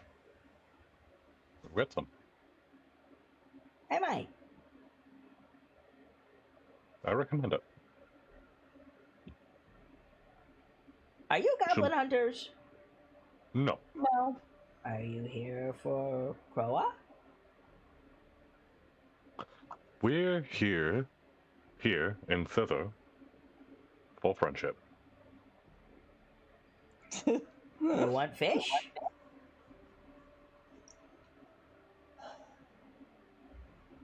I can help if you'd like. Fucking suspicious goblin face.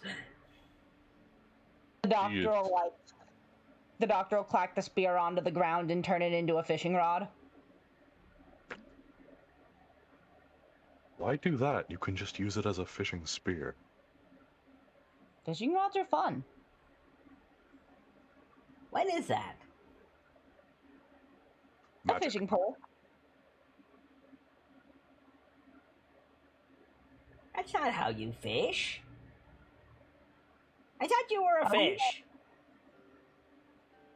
No, not a fish. People just call me Fish. That's not how you fish. Well, how do you fish? Grab fish.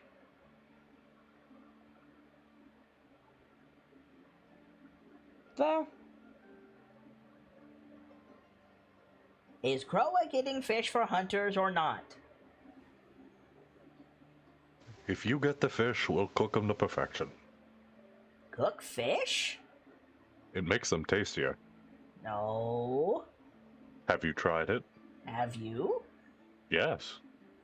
Sushi's actually very good. You know sushi? There's someone named Sushi? Nods vigorously. No, I do not know your friend. Walking building. Runs a bar. Blinks? What was the proprietress of the inn at the end of the road's name, Sims? No. Oh. Okay. Oh. TSU hyphen SHE Goblin speak. Excuse my noises of befuddle. The doctor probably would have realized that, not me, though. I feel like Gibbsy took psychic damage from that one. you know sushi? Yeah, big moving building. I think once he says that, the doctor will snap her fingers. Oh, no, I do know her. Yeah, sushi, good pie. Agreed. Agreed. For the record, while these two, I want to say idiots, but no, they're actually getting some information. Mm-hmm. Are talking to the goblin. Just like setting up camp. Yeah, okay. I'll start. The helping goblin him out. does have a backpack, just so you know. Yeah, we'll leave that alone. Okay. So is Croa getting fish for hunters or not? If you'd be kind, if you'd be so kind, we will make Okay. sure we pay you back. Ooh. Gets up, belches again, stomach deflates. Mm-hmm. Picks up a morning star, drags it behind him, and waddles off into the trees. So who wants to take a bet he's just gonna bludgeon the fish? That or try to catch them with his hands. All I'm saying is I have seen a redhead human child whack a knucklehead fish and watch its head deflate. It's terrifying. I'm just letting you know there was a redhead man 4 feet from you. Do you really want to... No, I like to imagine that Mathar goes, oh no, redhead men child are fucking scary. I should know, I was one. Yeah. Yeah. No, if you say that out loud, it's like, yeah, it's pretty terrifying. Hell, I've done it myself. I enjoyed it for a time. So do we want to go through our camp actions? Yes. Sure. Yeah. Let's do our camp actions, and by the time we finish the camp actions, Croa will be back. Oh, excuse me. So everybody gets 2, because you're not sleeping yet. That much time is not passing, so... And I believe Ender said backstage that Philios has a clock that he's just about finished with. Is that right? Yeah. Yeah, Warcaster. Okay. Yeah, he's at 9 out of 10 on Warcaster. So he's gonna definitely finish that for sure. Oh shit! I have inspiration. Where'd that come from? Definitely not me. Definitely not the first time I've opened my sheet and actually looked at it. Nope, not at all. So, animal care, don't have any animals. Healing, how's everybody on healing? Fine. I'm at full. Hunting and foraging? I'm an idiot. How so? I didn't do shaman HP. You fool! Do Huh? you remember how much you rolled for it? You don't I- roll for it. You get max at first level. What's the die for a It's a D8. shaman? It's a D8. Ah, so I must have already done it. Yeah. Musta. Oh, I didn't do Vrek though. Indeed. I thought you were going to help pitch camp, I believe. Oh, yeah.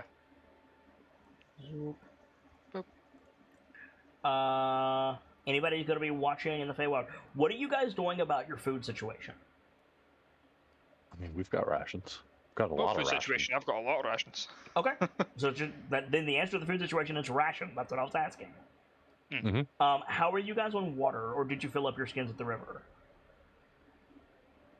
I imagine we would have filled up at the river. A water skin in conditions like this lasts you 2 days. Nice. Also, the doctor has create, destroy water, advanced. Okay, TM. I just need to know. I know. I'm just reminding everyone. Anybody Nothing. taking watch? Uh, If not, Philios will. Wait, do we need 2 people on break camp? Or pitch camp? I was here first, but I'll do something else. I mean, you were here first, but Mathar did say, while these idiots are talking, I'm going to start setting up camp. True. Okay. I can take watch and Philios can wayfind. That'll work. Give me 1 second. I'm trying to read the class action stuff. What is for, he? Yeah, take your time. What is he wayfinding for? What's your destination?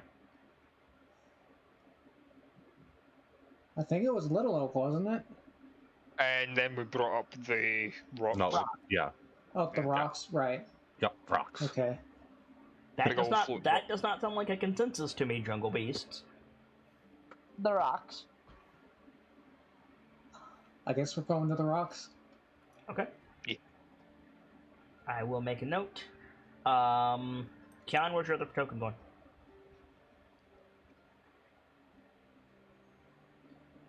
Oh, sorry. Go ahead and add Warcaster to Philios' sheet. Thank you. Sorry, I'm still looking over my stuff to find out what I can.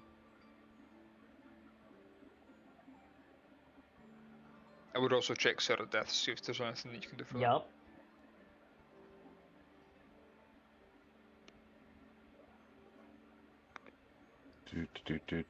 Okay, don't need to worry about that. That first one doesn't seem helpful.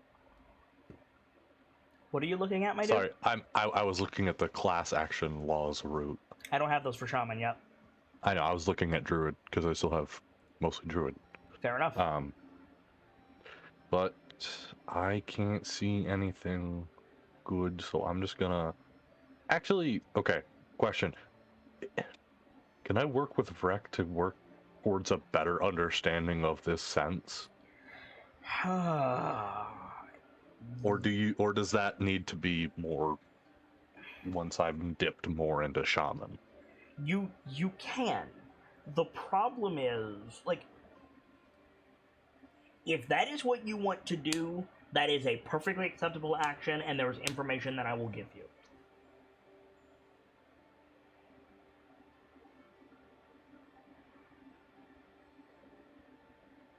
It's a really long pause for a however. Yeah, there feels like a very missing butt here. You may not like it. I may not like getting a deeper understanding of the sense. You may not like the information that I give you.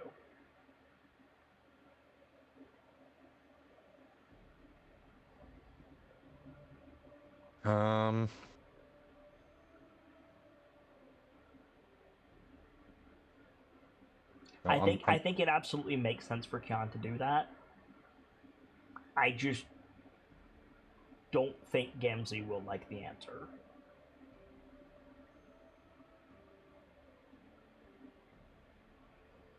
But it's not like you don't have a ton of camp actions, you know what I mean? Right.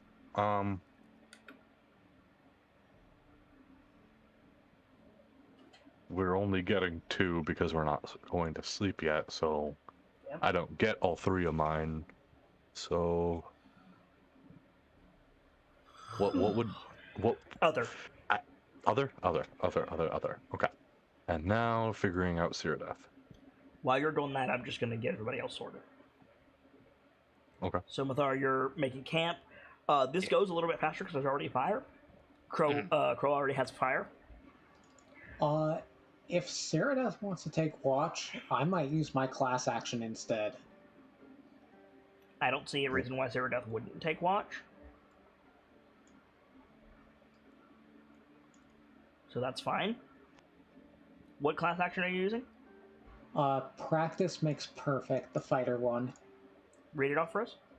The fighter can provide a bonus to any campaign character taking the training action. Oh, yeah. Is that roll a d4? Yeah. Yeah. Okay, so I'm going to need you to roll... Yes? So, the thing, real quick, Seerdeth could also do that. Because Seerdeth doesn't have any clocks or anything, and I don't, aside from doing actual level ups, I don't feel right making clocks on this sheet. I understand that. You're the only one who should feel that it's okay to do that. You were given explicit permission, I was not. Okay. Never mind me for the moment, then. I'm gonna keep figuring this out. Do you want to have Seradeth do the class action thing? Then you can worry about clocks next week or whatever. You know what? Probably. Okay. So that's 2... In that case, I'll move to training. Unless... It stacks, dude. Okay. So... Both you and... Hold on, Kit. You're going robotic on us. Am I? Not for me. For No, me, I think it's just you and Sims. Oh, never mind. Wait a minute. You're getting samurai? Yeah. Yep. Okay. Oh, there goes Gamzee and Sims. And now that I've had my heart attack... Oh, that scared me.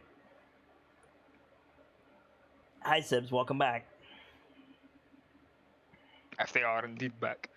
If they are indeed back. Hi, my internet is still kind of going robotic. I'm trying to fix it. It's all good. If you need to switch to mobile, your phone works fine. Alright, give me a moment. I might have to. Okay. Gamzo. Gamzelis, you back? Hello, hello. Can you hear us? Testing. Yes. Thank you for scaring the bejesus out of me. Sorry, no one else was going robotic yet. I understand, but and I want you to tell me when that happens. But also, given that this was not me this time, thank you for the heart attack.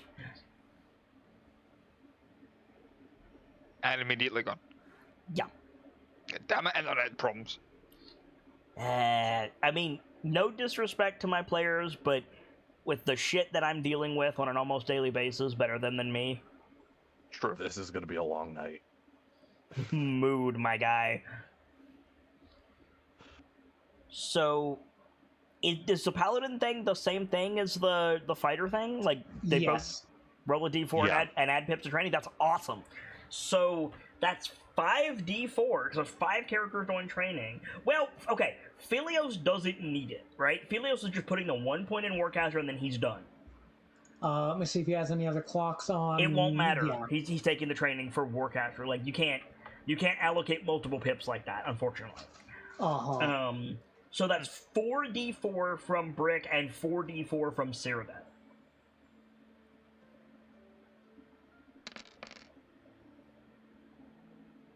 Okay. So, Mathar, you will get an extra pip from Ceradeath. You're the only one. Meanwhile, Oh. Brick will get 2 pips. Mathar will not get 1 from Brick. Sean will get 1 pip from Brick. And Dr. Lorelei will get 2 pips from Brick. Okay.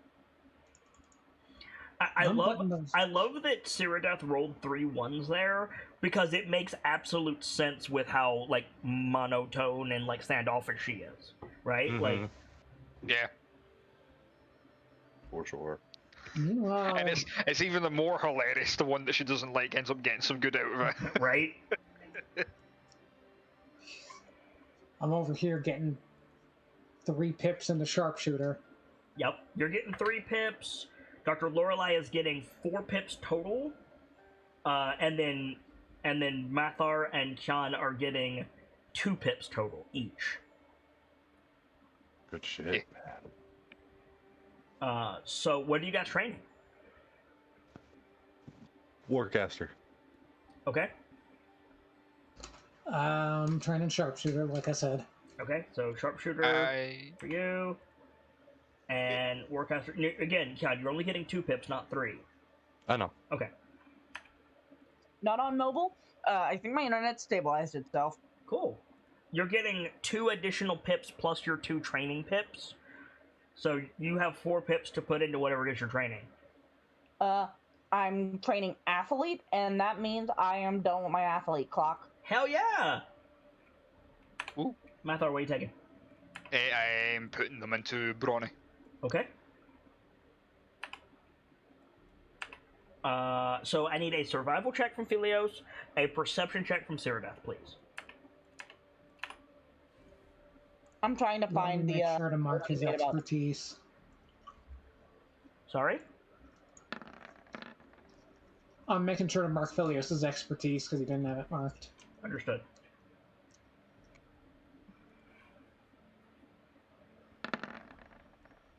Nice. Okay.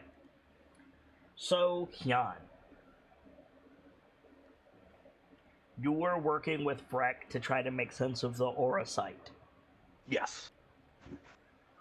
You find very quickly that your aura site is different from Freck's.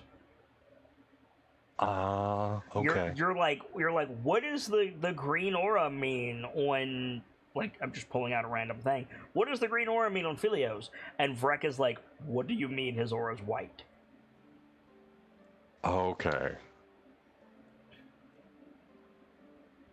So I have to figure out an understanding of these auras through my own perception, because the perception me and Vrek have are different. They're different. That's good. That's still information. There's a bit more that I'm gonna give you. Okay. You could still delve into this with Vrek. Vrek can help you. But Vrek advises you that it's not 1-to-1. It's not every red aura is a bad person. It's not every red aura is an elf. It's not every red aura is mortal. That's not how it works. It's more like A representation of the self and life force. yes. Actually, yes. Significant changes in a person can affect their aura, and that's more what you're looking for. Okay. Beyond that, give me a religion check. I know this is weird, but this is technically religion. Okay. I'm not the strongest with these, but Hey, that's enough for 2 questions. ooh. Okay. If it's an outer representation of the self and of life and intensity and life force and intensity of will. I hate what I'm about to say because I know that it's at risk of being misinterpreted. Uh-huh. It is very, very, very, very, very oversimplified true sight. I see. Okay.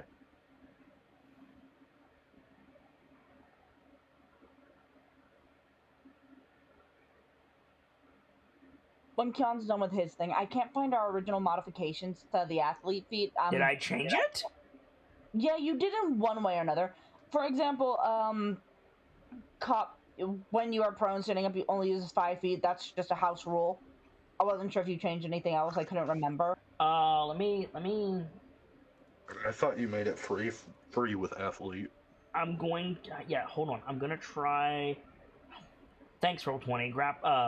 Athlete is not in the feats that I can look up in the compendium. Can somebody link? Yeah, I got you. Hang on. No. Sid's got it.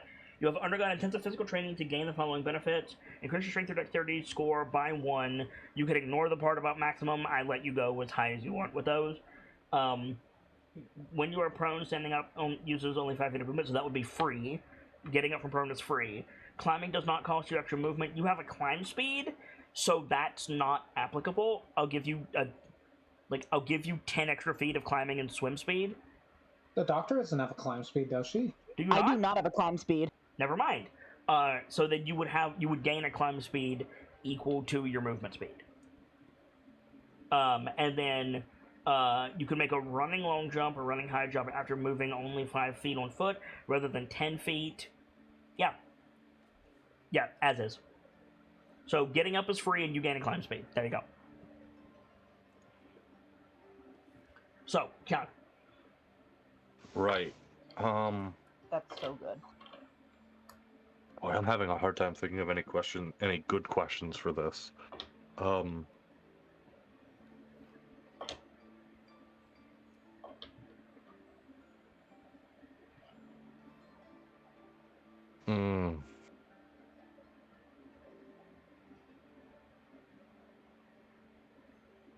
I'm surprised. I assumed you would have had curiosity questions about, like, your site. I do, but they're not. It's not one-to-one, so I can't particularly think of any questions that are.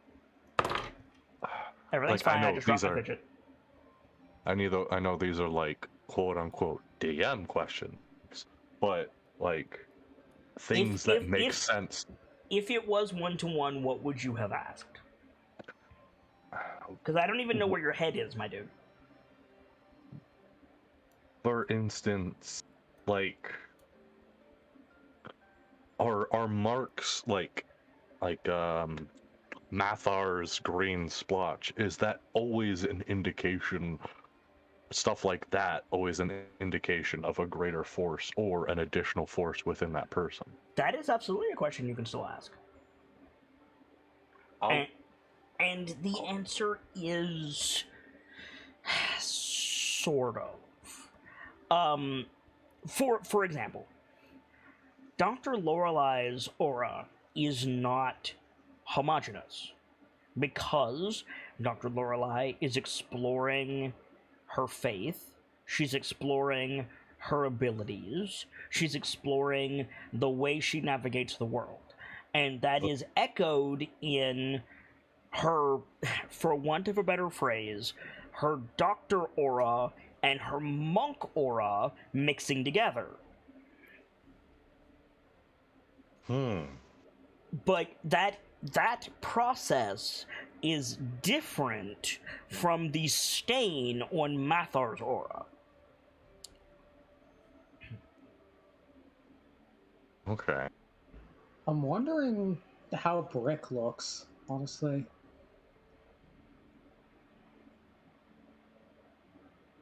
Yeah, you didn't give me much for Brick's Irideth, because all you said was they looked diminished.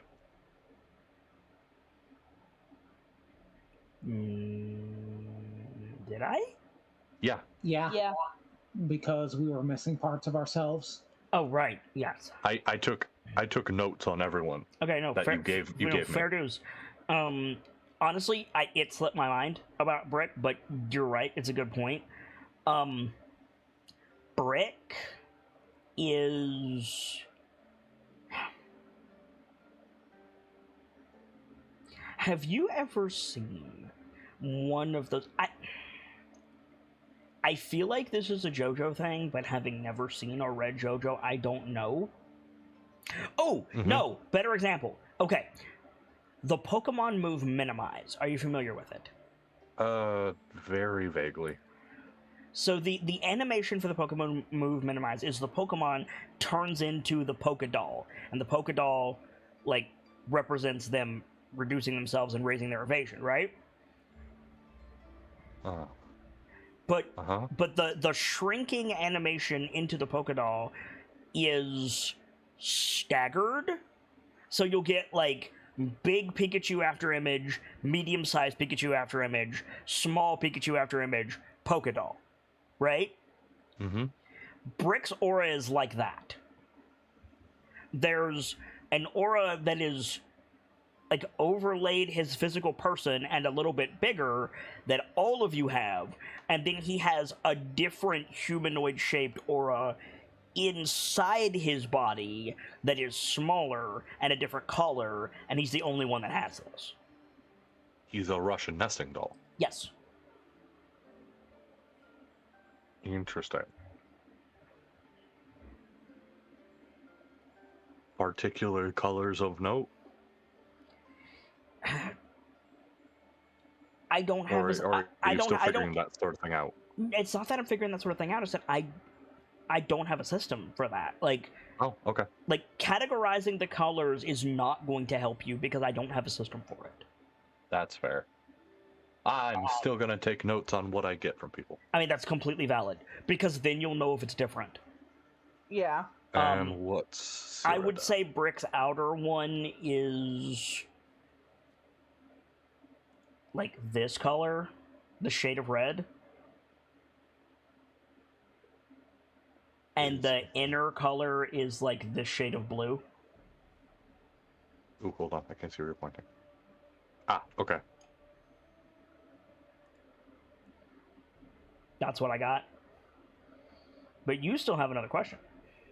Yes. You didn't give me Cyrodiil there, but that's... Cyrodiil is, like...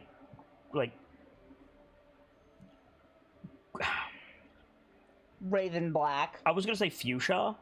Gray tinged purple. Okay. They were pretty. Noted. Thank you.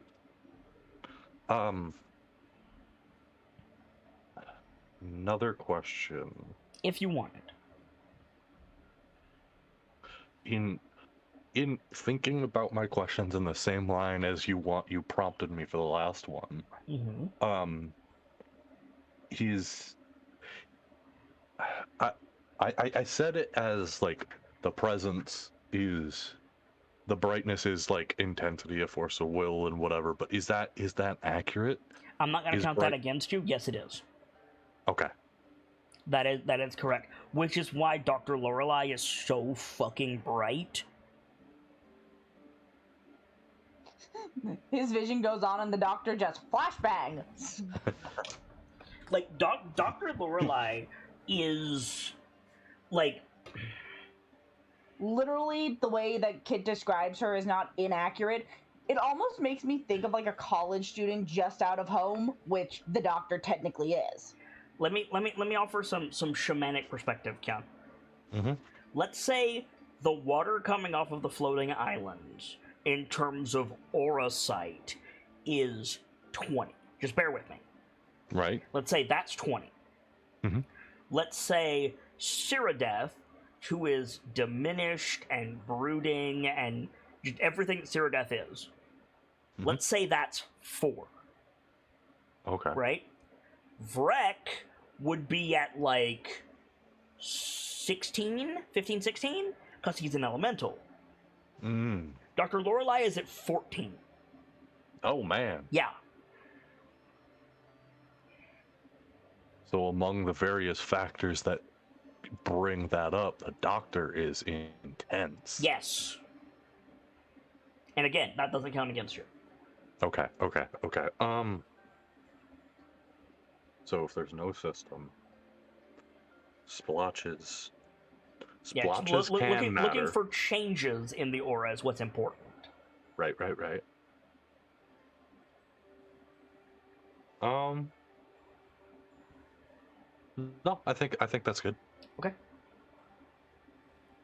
So, time passes as you guys get a little training in, get your camp situated and sorted, and Yeah, like not too long later, Kroa comes back carrying just like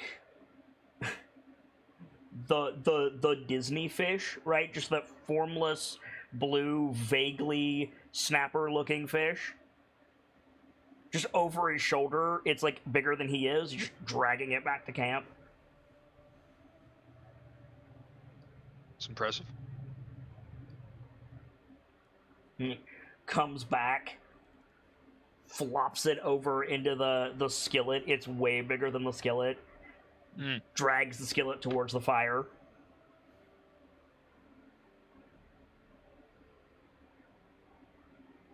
Anybody gonna do anything, or are you just gonna let him poorly? The doctor will go over and help.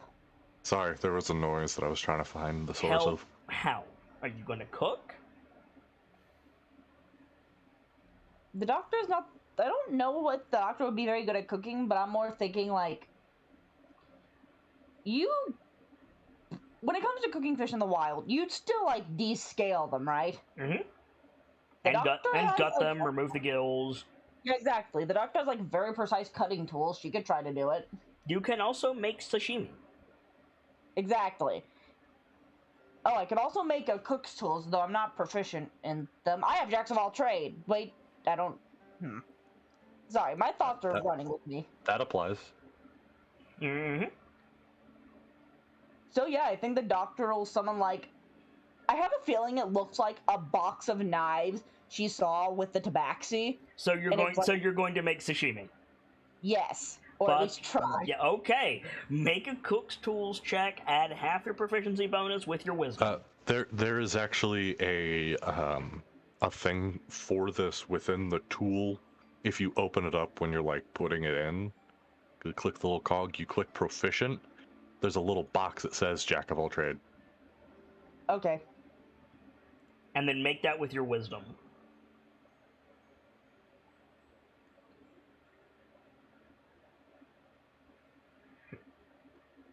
Sorry, I was just trying to help make the math a little easier. You can set all of these to query attribute, by the way. And then when you click it, it'll just ask you what attribute to use. And you said wisdom? Mm-hmm.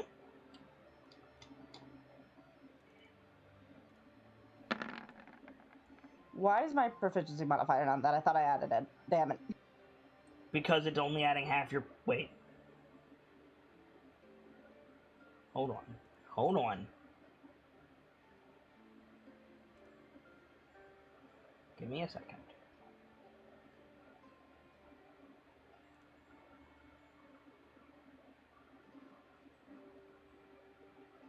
Yeah, it's doing it right.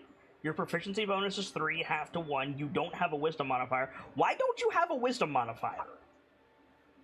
You're a monk.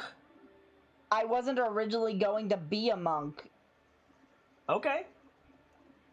So yeah, no, that's right. But you... I wasn't sure. Somebody can give you... Go ahead. I was going to say, you might want to work on feats that can raise that.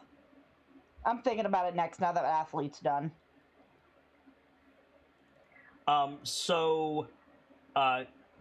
Before I declare if that roll's a pass or a fail, do you want guidance?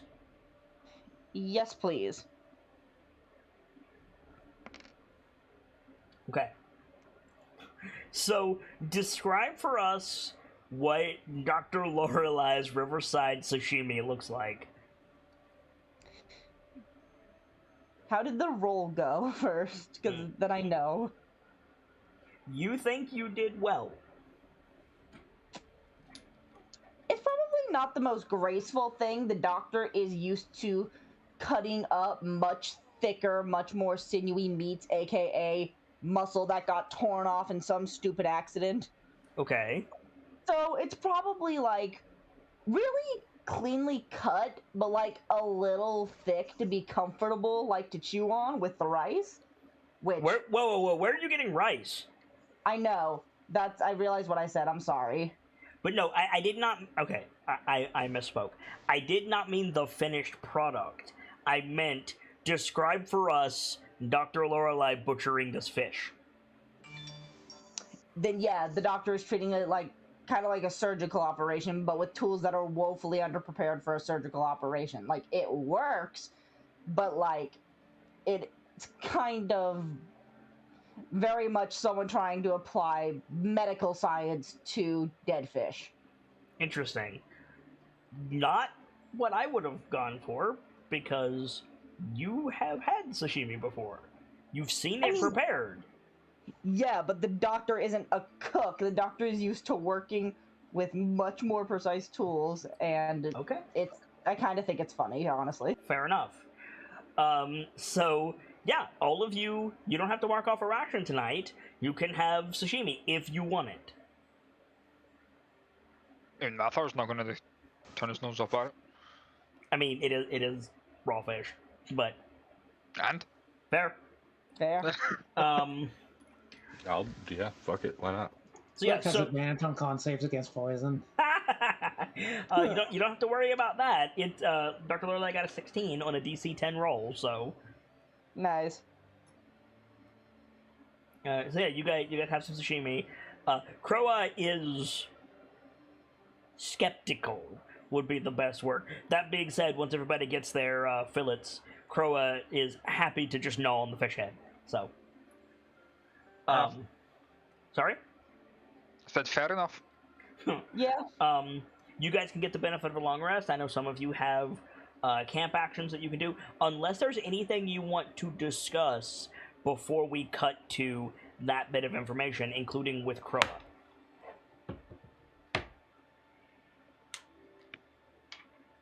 I got none. Nothing here.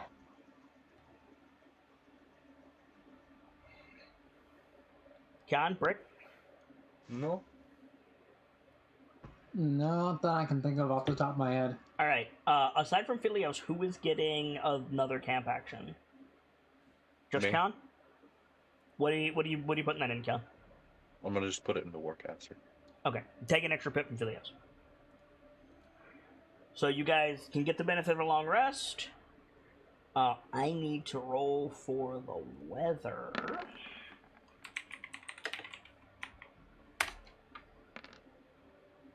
Cool. So, John, do you have dawn color? Yes. Yeah. So like, you're just on watch, chilling out. Everybody's getting the benefit of long rest. You guys can heal, get your spell slots back, etc., etc. And Sean, just like at a seemingly random point, it goes from nighttime, and the sky just flips over, and it's noon. What in Eagle's Fury?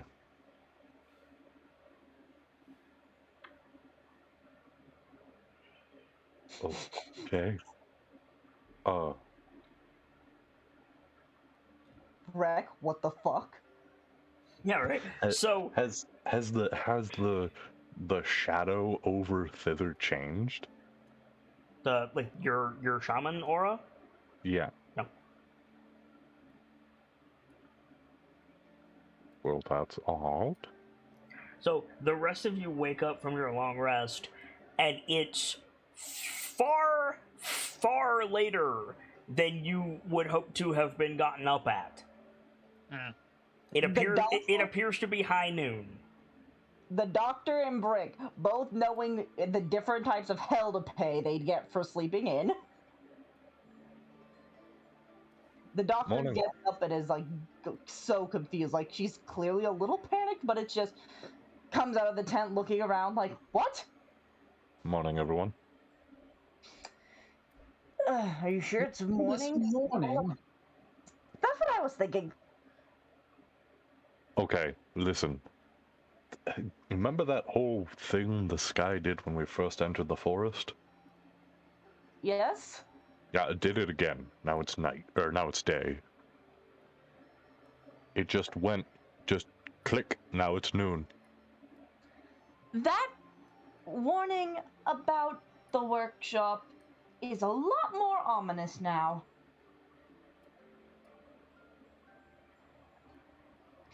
If it clicks Yeah. between them like that, we are definitely going to want to be careful.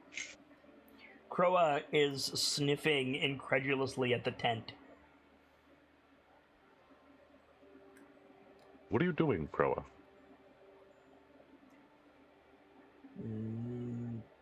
Hanging bed sheets. Uh-huh. Strange. It's just strange that you're sniffing the tent. It's strange that you hung up your bed sheets. I see. Sorry. I'm still baffled by how time moves here. No, those aren't hanging bed sheets. That's a shelter. You're a shelter. I've been called worse. No, it's a small building, small cave made of fabric. As if he's quoting something, Croa says, "Is that a euphemism? No, What's a euphemism?" I'll tell you when you're older. Croa goes, 1, 2, 3, 20. I'm older.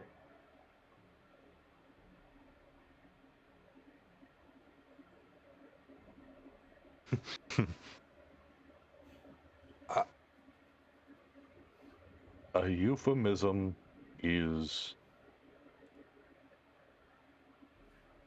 Oh, God damn it.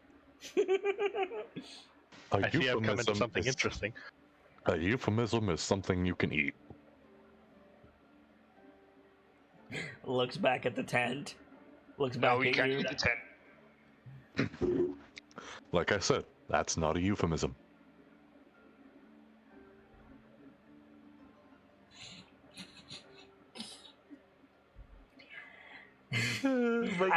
Okay, I hate what you make me do, Gebzelis. This is what I'm about to say is your fault. Yeah. So the fresh cut of fish last night was a euphemism? The doctor's still half asleep. Wait, what? Now you're figuring it out. Just indignant fish shriek of Kyan! So the brown-headed mushrooms was a euphemism? Yes, sir. Ah!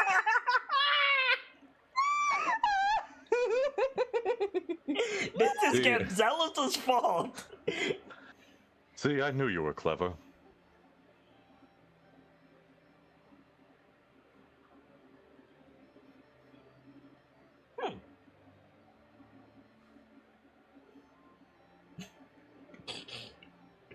Okay. Listen, I knew what I was doing. Uh-huh, sure you did. Why do you think I let? Whatever.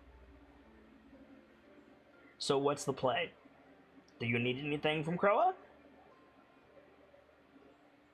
No, I don't think so. You heading out into the forest? What's the play? What I need is to be caught up. Okay. Yeah, so- They took 2 hours in a river. They took another 4 hours trying to figure out why you can't approach the pool. They found a bunch of mushrooms clearly in distress and decided to leave well enough alone. They looked like they were having fun. They decided not to interrupt a dog's funeral. You got Warcaster. And now they can't decide where the fuck they want to go. We already decided where we're going. We're going to the rocks. Rocks! Rock lobster? Now I want lobster. Now I want lobster mac and cheese. Fuck. So, you're currently at a campsite with a goblin who ate the distressed mushrooms named Croa, who brought the doctor a large fish. Da-dum. Oh, And now it's daytime. other equally important details. We cannot reach the pool for some reason. Every time we make progress towards it, we get whippy dippied around, and we're back where we The started. only person who is aware that you get whipped is Brick, and he didn't share that with the party.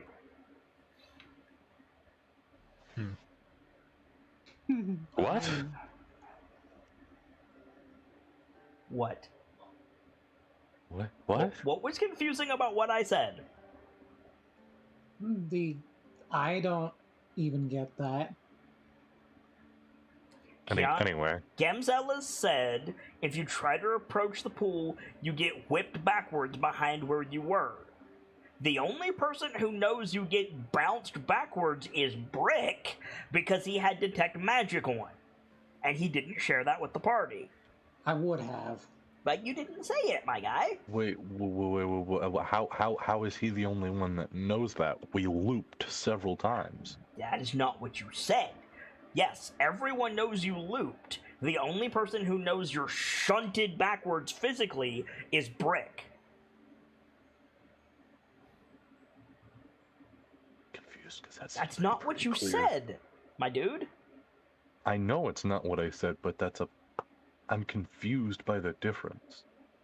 Because it was a pretty clear thing to pull from what was happening. Yes, all of you know that if you go, you get looped around and you wind up back where you started. You feel? Yeah. The only person who knows that you go here, you get stonewalled, you try to push into the balloon, and then it boing straight backwards. What's actually happening, the only person who knows that is Brick. Everybody else sees the illusion of walking in a circle.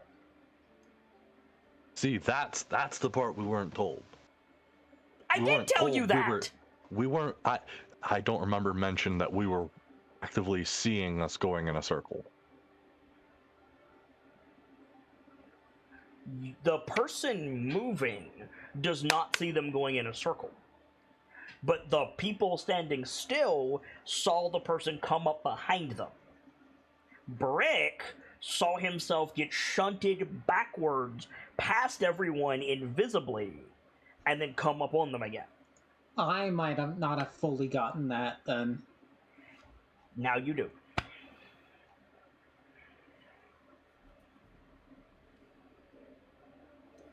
Everyone, we're going in a big circle. Brick, yeah. We're bouncing off a balloon.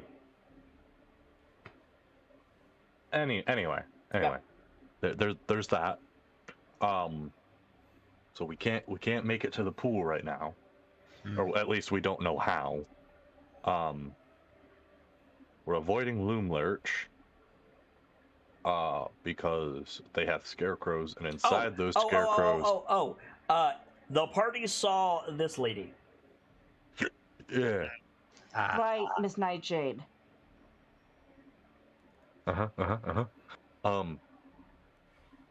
Inside those scarecrows are creations of her that will detect us when we come up, and basically they're security.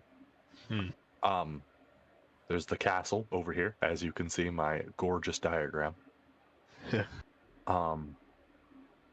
It's accessible only at night, and we shouldn't be caught there during the day.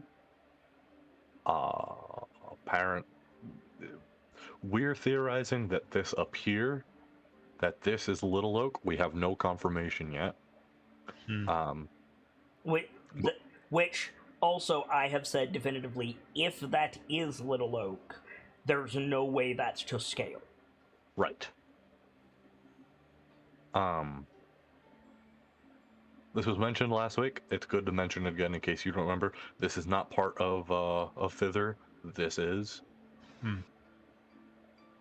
Yeah, if it's inside the clouds, it's in Thither. If it's outside the clouds, it is not. And so right now, our plan is to go from this little brown spot here to these, which are way high up in the air, have a high concentration of shamanic aqueous, energy. Yeah, shamanic energy, and we figure it's just a good stationary vantage point to figure what the fuck is happening. Oh, we did do one other thing that is very relevant. You got a Valorous critical and parted the trees to make a path. Because you're an Eladrin in your favorite terrain. I did mark your inspiration for that, by the way. Ah, thank you. I always forget to give inspiration for Valorous, but you are correct, it is a thing. So that's why there's a blue line. Like, you guys have been following a literal path made by Philios for half a day now. I've been marking where we've been. Right, but everything on the right side of the river is an actual for real path. Yeah. And also, because of that, Philios did intone to the party, I don't think the crone moves the forest like she did in the swamp. And for the record, the path has stayed. The path has stayed all night. Like, so. Philios asked them to move, and they said, sure, why not? We'd love the change. Yep. So, what's the play? So the plan we had was have Philios find us a route from here Okay. to thither. I'm really surprised that you're not asking Croa more stuff. I've asked you guys 3 times if you want to do anything with Croa. Like, I'm really surprised. He clearly knows about the pool. He clearly knows about Loom Lurch, and you did, like... I mean... Yeah. I asked about the pool. What we got was, the fish lives there. No, you said the horsey lives there. The horsey, sorry. Right. We asked And how that to... was it. Yeah, we asked, how do we get there? What do you mean? Magic. Oh, horsey. Yeah. Gee, thanks. No. I didn't say it would be simple. But he clearly knows stuff. Yeah. But if you guys don't want to fuck with it, that's your business. I'm just intoning surprise. Oh, didn't mean to do that. Don't worry about it. I just did a thing. I did a thing on the stream that I should not have. That's all. There we go. I fixed it. It's all good. Since you are here now, Ender, do you have anything you want to ask Croa? Crow was the goblin. Oh, real quick, one more thing. We're not sure because we haven't been there, but we were told there's a goblin market that we might find useful, and we think that these little buildings here might be representative of said market. But like what was said earlier, if we go there, there's security that's watching us, or that will find us, and then yada yada, bad vibes. Oh, and the security of the hag that lives in this region are bronze scarecrows.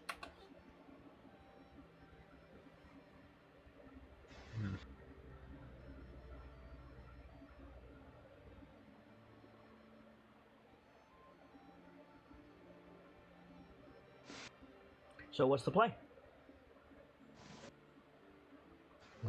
I can't really think of much to ask the goblin. Okay. You guys want to move out? Oh, actually, hold on. Loomlords. What? Could ask him about Loomlords and the goblin. True. I was gonna ask if they knew anything about the Dragonoid. Fair.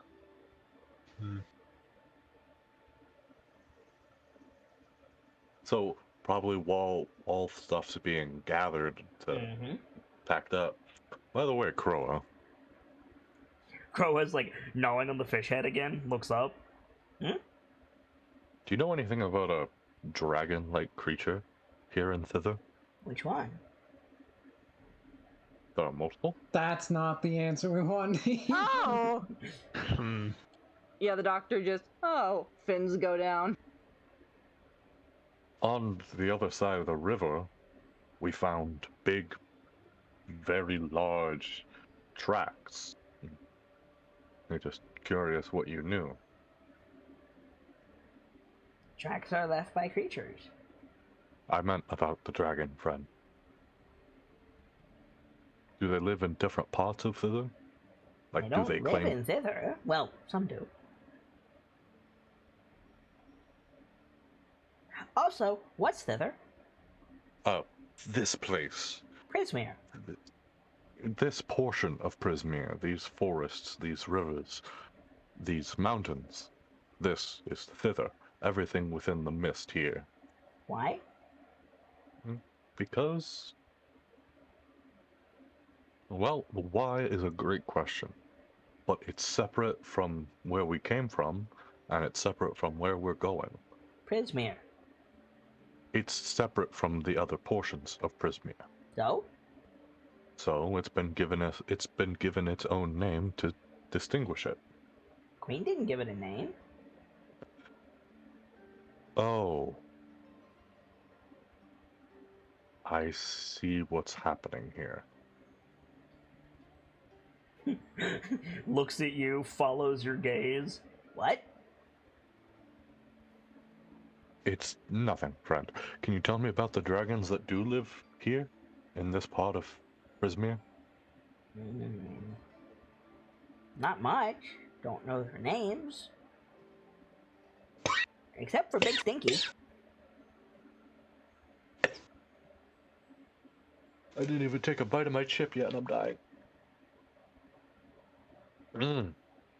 Sorry. Need me to repeat what I said?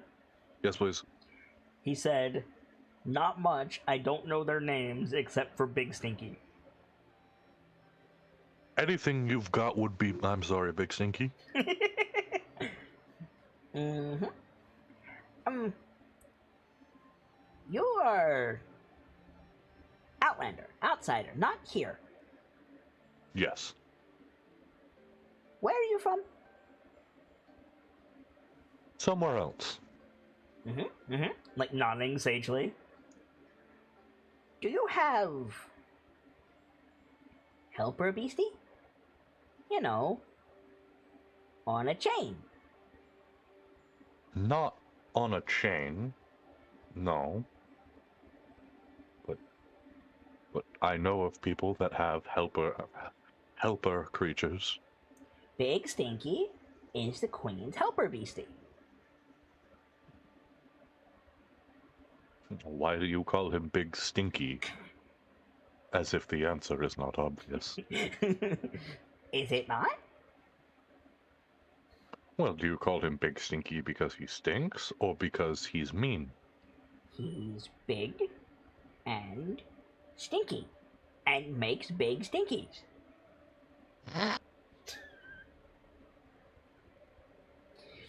What, I'm eating a Pringle, really?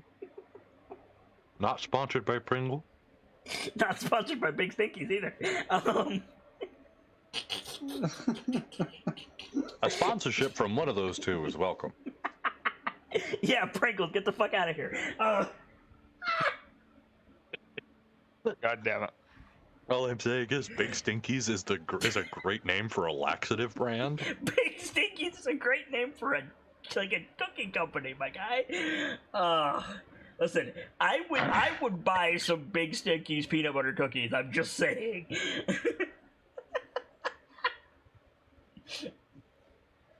Oh. Anyway. Gosh. Now you see, I'm imagining Wario running Right? that company now. Right? Exactly. God damn it. You've got a 1 in 10 chance of finding a garlic clove in one of your cookies. Dude, that sounds fantastic. I love garlic. Ooh. Ooh. Be gone, devil. Gamzee, we are not going to tell other people what they enjoy with their food, Do you motherfucker. not realize that when you roast garlic, it becomes sweet? Okay, sure, but you keep your goddamn garlic out of my cookies. No, Hey, I look. know what I'm going to do to be evil. Hey, look, we're back to euphemisms. Anyway, God damn it. Right. Goodness. Do you know anything about the others? Probably Stinky. Probably Stinky. Do you know anything about Little Oak? Tilts his head. Yeah? Like, that's the most obvious thing in the world. Well, we don't know anything about Little Oak. Would you tell us? Are you stupid? No, we're just not from here. Oh. Well, Little O, like, looks around conspiratorially. Is an oak that walks around the forest and absolutely, positively does not have the getaway gang in his branches. Mm-hmm. Not at all, you say. Nope. Who's the getaway gang? Did Crow say getaway gang? Who is definitely not in the getaway gang? Definitely not Will of the Feywild. Not at all. You're Nope, certain. no way. All right. So the Will of the Feywild definitely is not part of the getaway gang. Definitely not. And definitely not. I'm getting the names. Bobby, Sloan, or Zenar either. Got it. So definitely not these people. Nope. So we don't have to ask them a thing about it. Nope. That's good. We don't have to bother them ever.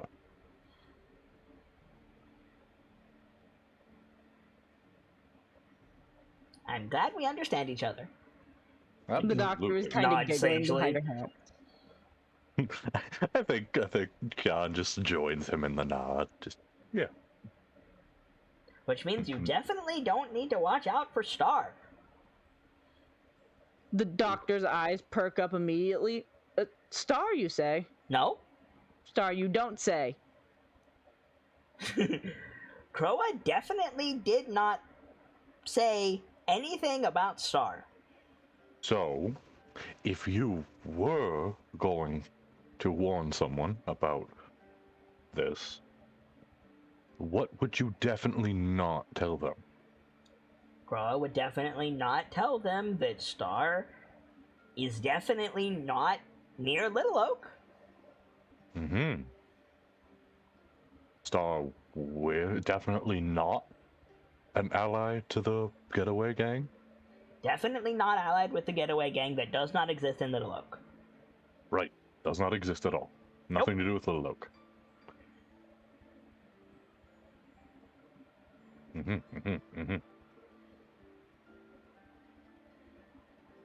I'm Does trying to she- think of how. Sorry. Go ahead.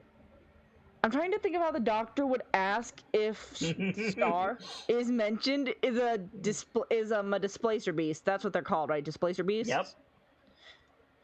I just don't know how the doctor would word it because it caught her interest when Star was said because she remembered the name of the kid with the music. The name of the kid's music box was Star. Okay, hang on. I got you. So what definitely isn't Star, in case someone didn't have to look out for them? Definitely don't need to be on the lookout for a big kitty. Big And kitty it's- with tentacles? What is a tentacle? It's Out of like a euphemism. it's like an arm, but longer and thinner. Oh no, you can keep on the lookout for that. Star has snakes. I mean, Star doesn't have snakes. No snakes. No snakes. None. Got it. No snakes on definitely what isn't a big kitty. Correct. That we do not have to look out for. Correct.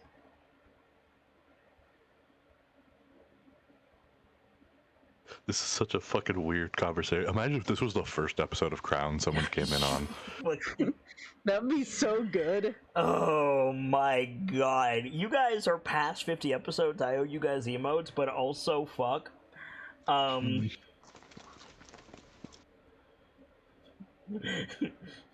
Definitely Look, it's still not the harbor. fair. Wow. Croa is definitely not known to Will of the Feywild. Nope. Mm-hmm. This is definitely good information that we definitely don't need. Croa's gonna take his backpack and go now. Got one more question, if you don't mind. Hmm? What do you know about Loom Lurch that you can tell us? He makes a face that if you didn't know for sure he wasn't being gayest, you'd think he was being gayest. And he would go, fuck Loomlurch! I see. Don't like it there, then, I take it. Do you like torture chambers? That's a fair answer. That is a fair answer. All right. Well, friend, you've given us a fair bit of information, and it's time we repay. Nope, you gave me fish. Are you sure? Mm-hmm. All right. Picks up the, cartoon fish skeleton with a head and tail attached, throws it over one shoulder, throws the, backpack over the other shoulder, starts to flop away on his massive feet. I think Phileas speaks up. You know, little one, just really quickly before you go, you said that to get into the pool we'd need aid from whoever this horsey is. You seem to know them No, quite I said the horsey lives there. It's the horsey's magic. Ah. But, you do seem to know them quite well, though. Her? Do you think you could ask her to let us in? You think what? Sorry? Do you think you could ask them to let us in? Nope.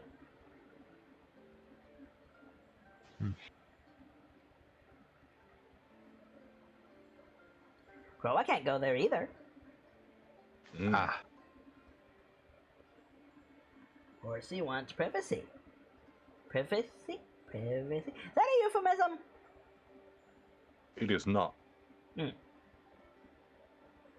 Horsey says no. Fair enough. Was worth a shot anyway. Thinks for a minute. Head tilt one way, head tilt the other way. Hunter! He's not looking at anyone in particular. Hmm? Horsey! Horsies run alone?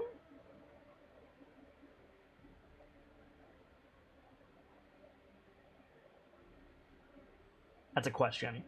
I don't know if I intoned it correctly. I'm trying to parse it. Hang on. The question is, do horses go on their own? Do horses run around alone? Well, I don't know a super lot about horses, but what I do know, they tend to be social creatures. Sorry, smaller words. Not usually.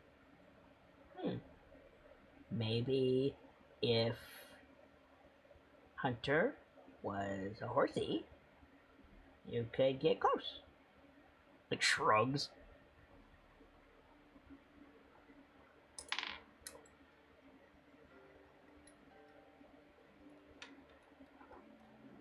Goblin Alright. logic. Fair enough.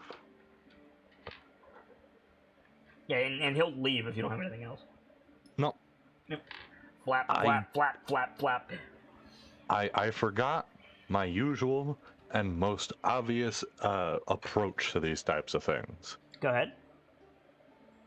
I mean like the horsey situation. We go back and we ask politely to come in. To who? There was no one there. Yes. We ask the magic. We ask the magic. We ask. It's simple. We ask the magic. It sounds like a meth-addled idea, but you know what? This is the Feywild, and weirder things have worked. Right? That's Either casting meth magic or a missile small at the child, darkness which- levels. What, Brick? That's casting magic missile at the darkness levels of contrived. Yeah, a little You have bit. a better idea. It's Okay, well, I am not a hero of the light, so... What did you say, Sibs? I was saying, it either sounds like some meth addict, like Gamzee said, or it sounds like something a child would say, and you cannot tell me that the Venn diagram that makes up those two things is damn near a circle. I mean, the goblin circle, child circle, it's one circle.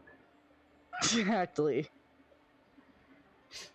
They speak in short sentences, they're often very literal, they put everything in their mouth and make you question things, and they're always sticky. How is a goblin not a child? The only places those don't overlap is their ability to count. Okay, yes, you're right. You're right. On the child side, ability to count. On the goblin side, ability to commit murder successfully. On the child side, sometimes they're tall. Have you ever seen a tall goblin? I don't think Yes, so. yes, I have. You don't count. Goblins. I'm smaller than a goblin. Thank you very much. So what are we doing? That's... Oh, let's make our way... Sorry. Let's make collecting our way myself. past the lake. Ask the magic politely if we can come in. If that doesn't work, then we continue to the rocks. I was just gonna say, let's go to the rocks, because I don't... Being I say we go polite... to the rocks. Rocks.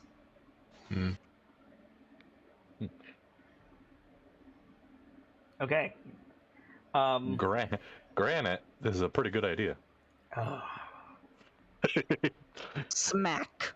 We're approaching rocks. This is my territory now, motherfucker. The basalt levels are rising.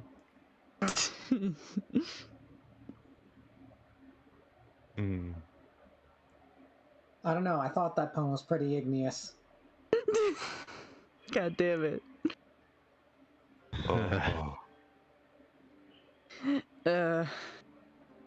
God, it really is like being in high school all over again. Stop. God, Okay, the so pain of these puns is just sedimentary. Philios, are you leading? Yeah. All right. You wayfinded during camp after you got Warcaster, so you can you have advantage on your survival check. All right. What path are you taking? Are you turning northward? Yeah. Okay. I'm trying to skirt by the castle at least. Yep. You'll be able to.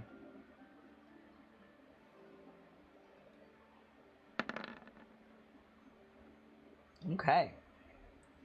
So. Off you go into the wild blue yonder, or the wild green yonder in this case. And you walk. And The wild you green walk. feather? Sorry? Isn't it the wild green feather? Yes. And you walk. And it's Yeah, I was about to say we're not in Yon yet. uneventful traipsing through the woods until you get to about here. That Here we last go. dot. And as if somebody just flipped a switch, the sky goes from noon to midnight. Oh, cool. Wow. So we get You weren't nothing kidding but... that it just flipped on a dime. Mm-hmm. Yeah. It just you know, like spins. It spins really fast. super great that we get nothing but extremes. Love that. The doctor's like Just the what? Only so far. Excuse me. You gonna keep moving? I Don't see why any not. reason not to. And you walk. And you walk. You see the mountains rising up on either side of you as you pass through this valley. The valley's still like a couple miles wide, but you can see it. You walk into a different part of thither. And at this point, right here, that last dot,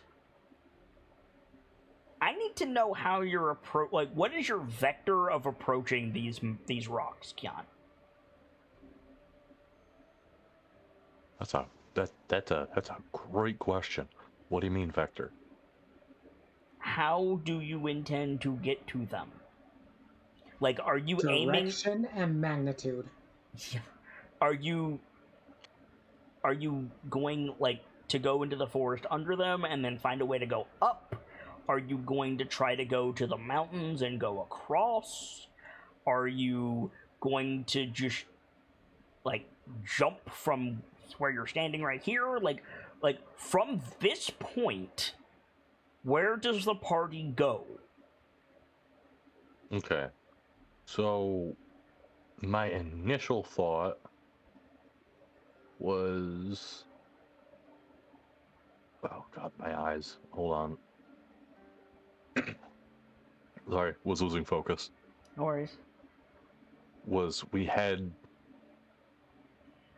over this area Uh-huh. and from there decide what a better option is? That is completely valid, but nobody said that. That's why I'm asking. Right. Okay. Because right here is a good midpoint between, like, Fair enough. right underneath and up there. Nothing Know what I'm saying? happens by the time you get there. So, now what? Okay, so here's a question. Mhm. From here, can we Mhm. see what the fuck this is? Yes, you can. It's not there. Okay. So what do you guys think? Should we try going up, seeing if we can find something, or should we go up or under? So, let me offer some perspective. Uh-huh. You can see these by now. Right. This little guy right here. First of all, Uh-huh. there's a big centerpiece that's not on this map. Because I can only work with what I've got, but I have ideas. There's a big center island. That's like from here over. It's like bigger than the other three combined. Right. This little guy is probably the size of an NFL stadium. Oh man. So the big one is like the size of like New York City. Yeah. There's full rivers coming off of the big one and this one, just crashing to the forest below. Or they would be, but they're scattered by the wind, so it's like doesn't actually impact. But like there's a lot of water coming off these things. It's loud. They're also about probably a mile up, to be real with you. Mm-hmm.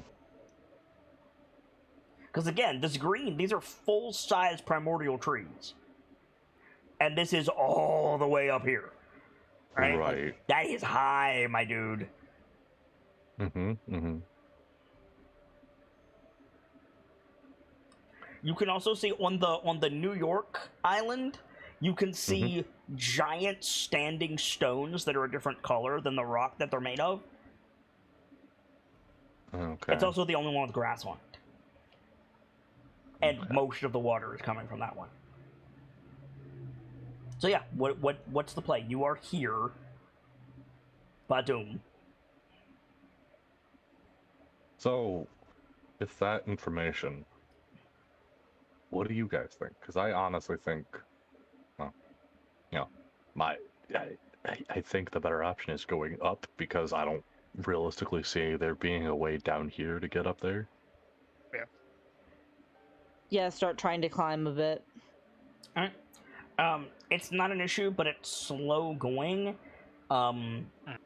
It's like well and truly time to camp again by the time you get to the foot of the mountain.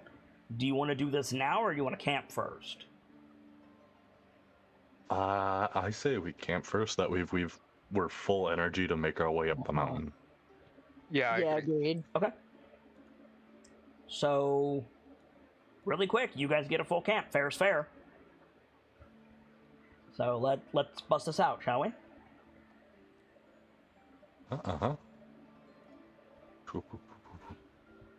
Where's my? We'll camp 2 actions, I. 2 if you sleep the full night. 3 if you sleep half the night. 4 if you don't sleep at all. Yeah. Death has nothing to do Yeah.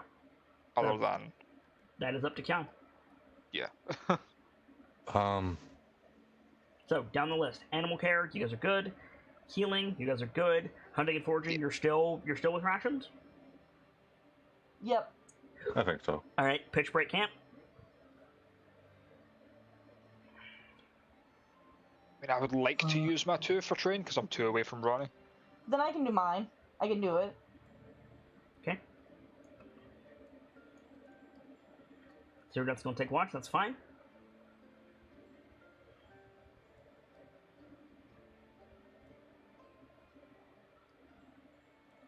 No, probably spend mine wayfinding. Alright.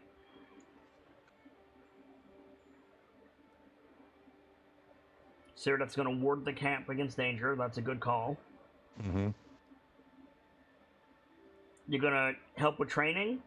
Yeah. Is Cyrdath warding the camp, or is Cyrdath helping with training? Warding the camp. Okay. Over Well, here, we're gonna do that. So, Khan and Philios. Last 2 to jump in.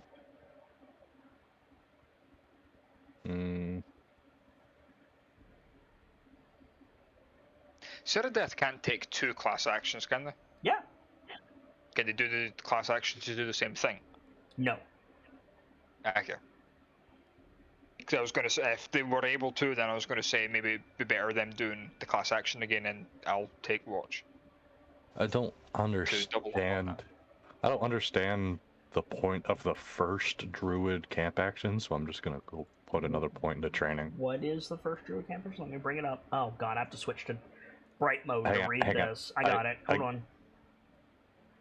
You may improve the comfort of the campsite at the GM's discretion. These bonuses may be, but are not limited to, leveling out the ground to make pitching the tent easier, finding items nearby for making a good meal, securing food and valuables out of reach from animals, and so on. Basically, things to make other people doing camp actions easier that's not directly training. Hmm.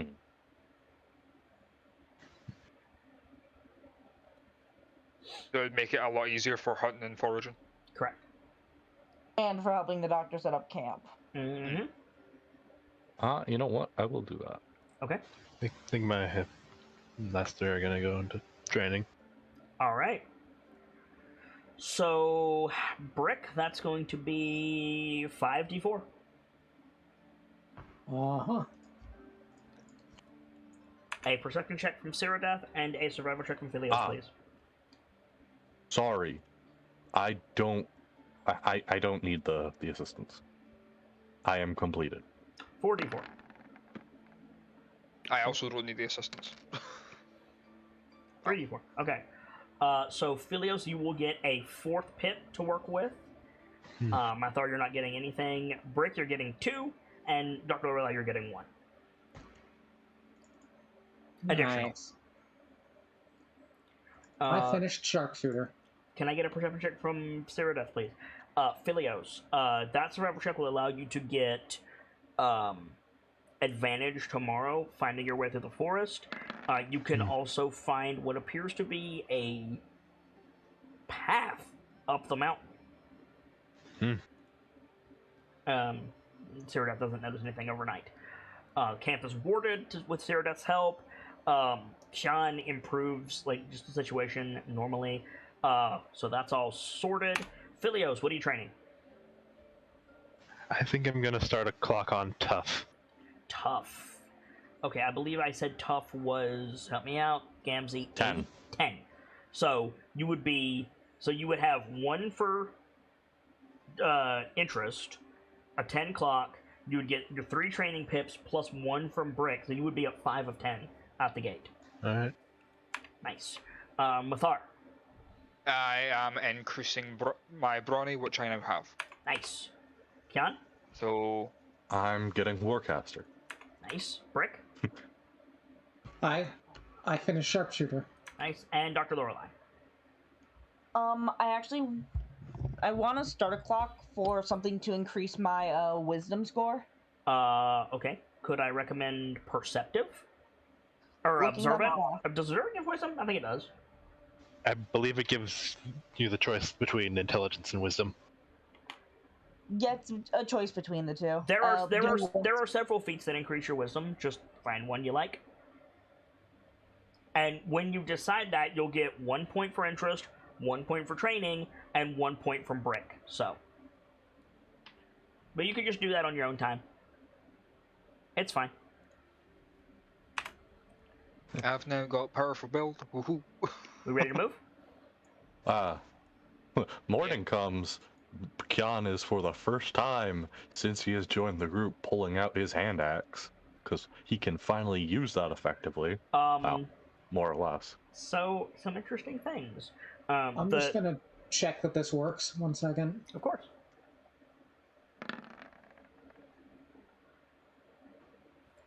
No, Sort of. you'll have to do it manually. Unfortunate, but yeah. But I will see that -5 and I will understand 23. Uh-huh. It's all good. So first of all, it clicks over to noon again. And secondly, Sean, you notice smoke coming from this I almost said plateau. That's not what I want. Mesa. Oh, that's the one we were headed to. Yep. So You see smoke coming up from it. Not like the forest is on fire, like slightly more than your camp. Seems like there's there may be someone else up there. Luckily for us, I found a path last night. Oh, that's good. Nice. You might like this Brick. Pulls out his hand axe. Mithril, Gauntlgrim. How much did that cost you? More than I'm willing to admit. Nice. Figures. I can't deny its use, though. It often makes up for my lack of strength. Now I can wield it and my magic with minimal difficulty. You all feel invigorated after that night's sleep. So, You guys break camp, get your stuff together. Sean, you find Vrek chilling in the pot. hello, brother. Enjoying yourself? It's reverent. I'm not sure why. Do you wanna... He, like, pulls the sealed jar off of his hip. That's what I meant. That's what I meant. He's in that. Oh, okay. Remind me what reverent means? He's intoning, that, like, hush sensation of, like, entering a church of your faith. Like if you were a Catholic and you go into a grand cathedral, there's that, like, hushed, like, humble, like feeling that comes over you. You know what I'm talking about at all? That's reverence. You mean going up the mountain or hanging out in the jar? This area. Well, you're welcome to stay in there for as long as you'd like. Just let me know when you want to leave. Understood. Nope. Close the jar back up. Yep. So there is a path up the mountain. It's got a rope guardrail on the side that is just void. It's got painted rocks going up, just like rocks, like marking the trail with like stripes on them. But it's still a hell of a climb. It takes you guys like a couple of hours to get all the way up here. And when you get up here, I need to change the music. Oh no.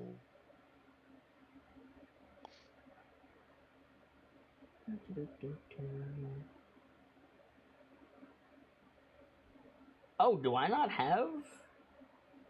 I don't have fitting music for this. Give me 1 second. Is it up here, right? It's on the flat part. Yeah, I can't see the map because I'm messing with my music. Yes, okay. That's correct. You came up from the slope side though. Oh, I see. Yeah. No worries. I have a very specific song that I want for this.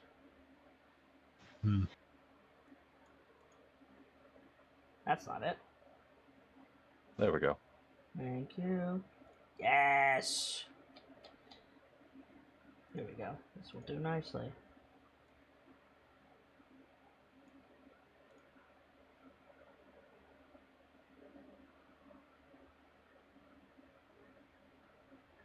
I'm just gonna grab one more thing while I'm here.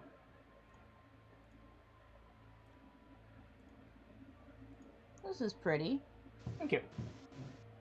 You get up here and you see a bonfire, a big bonfire with branches like stacked, so they're leaning on each other, blowing smoke up into the sky. At the back of the mesa, against the cliff, there is a like a big carved stone, a standing stone, different color than the mountain. It's like gray, like striated gray, and it's been carved to look like I'm sorry, Gamsey, do you know the meme of the oof statues? I think so. Just the rounded rock with the faces on them. You know what I'm talking about? Yeah. Very vaguely, it looks like one of those. I'll put that in the back in Crown Chat so the others can. And it's painted with cyan stripes, and below the rock, like the bonfire is like directly, like if the bonfire is the center of the clock, you're coming in at 6 o'clock, and the statue is at 12 o'clock. At about 4 o'clock on your right, there's this huge conical what appears to be a tent, but it's made of like leather instead of canvas. It's huge. It's like the size of like a building, like a building. And sitting out like in front of that on the ground with what appears to be like sewing equipment and a piece of hide, there is a minotaur. It's a white furred minotaur. He's got like feathers tied with leather hanging off of his horns. He's wearing a fur cloak with a hood that is clearly it used to be a bear's head. He's wearing like leather robes with similar like stripes on them, and he's wearing like paint on the fur of his face, also in like cyan. He's big bastard. He's like twice as big as Kian. Ow. Minotaur. I'd heard the people of the north. Don't think I've ever gotten to meet one before. For being people of the north, they're quite rare. I think I've met one in my lifetime. I say met, ran from. He's just like sitting on his butt with his hooves out in front of him, just like sewing this piece of leather. All right.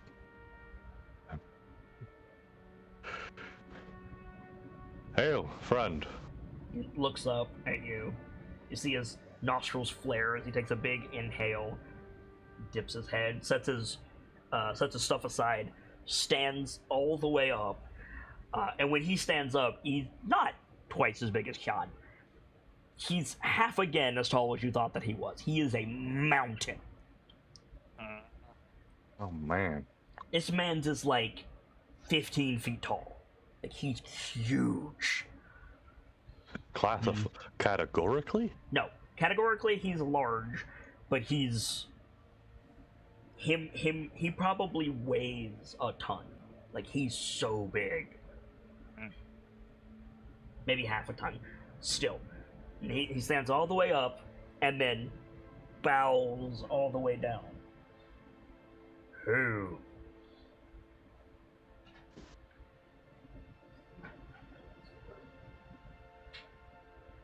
I am Silence, that's about right. I am Kyon, the Kindled Oath of Clan Vare. He says, I was once called Bane. Bane? Bane.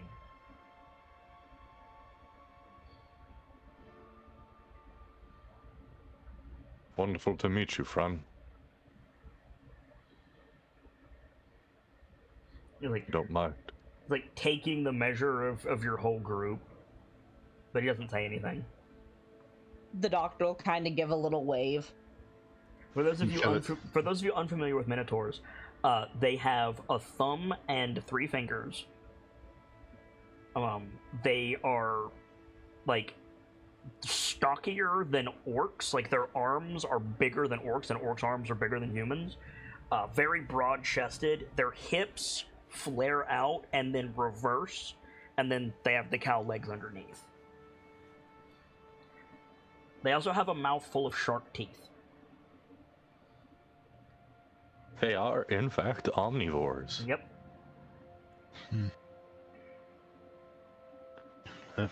Phileas probably bows at him. Yeah, I thought I'll give You are a respectful far nod. from places you belong. Aye. We were given a task, and now seek to be of aid to the lands of Prismere. He closes his eyes and nods slowly. You have met the child. Looks at Brick. Is that right?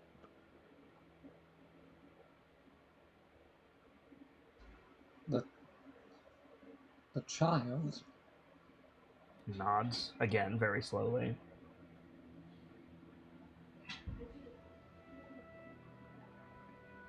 The child of the sister. Oh. Aye. You act in her name.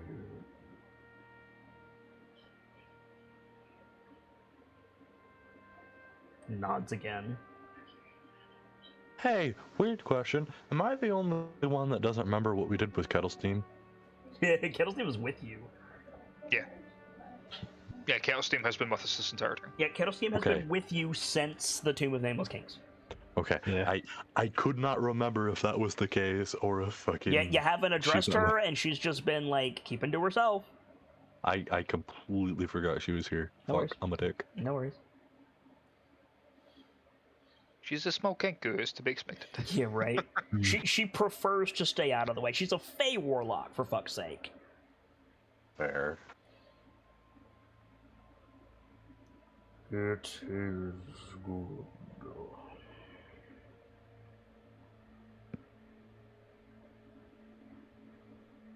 The sister bore a crown, and it was by her will I came to this place. The only place not of her will.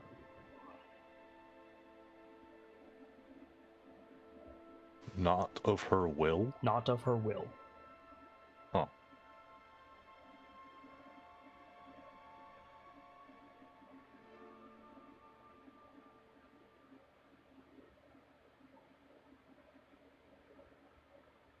I am now called teacher.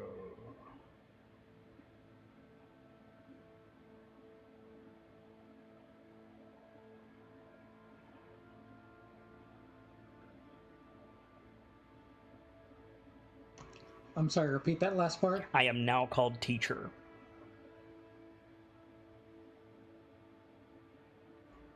And what do you teach? Sight. Hearing. Some would say channeling. Lifts his head and the wind picks up around him.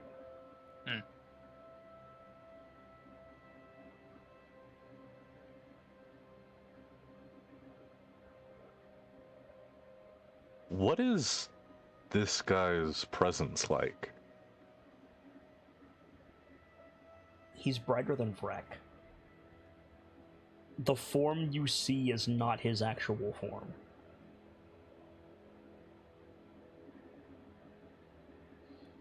He's the mountain you're standing on,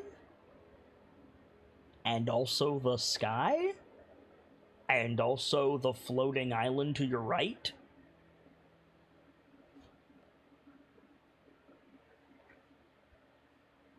Oh, damn. Oh, it's like Telemy Hill. Or similar. Also, I'm so sorry. Apparently my dad was futzing with our internet and didn't let anyone know. Forgive the question, friend. The presence you have before us is, to my limited talents, indescribable. The corners of his muzzle turn up slightly, and he makes a very specific motion. He slides one of his feet away from the other, splays his hands out in front of him, and lifts his head. There's a crash of thunder. His eyes go cobalt blue, and he's surrounded by orbs of lightning. The doctor's fins just go down I think Kyan has the look of awe on his face, and it is the same look of awe anyone that sees spring for the first time would. Yeah, he doesn't threaten you. He just keeps the orbs there for a second, and then they fade into one orb that circles him, and his eyes return to normal. I am but a vessel.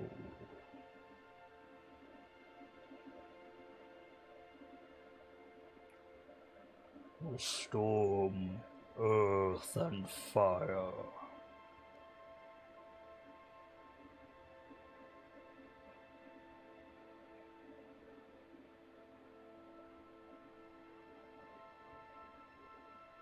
For a moment, I thought you were what I am attempting to learn, but I can see you are far beyond that.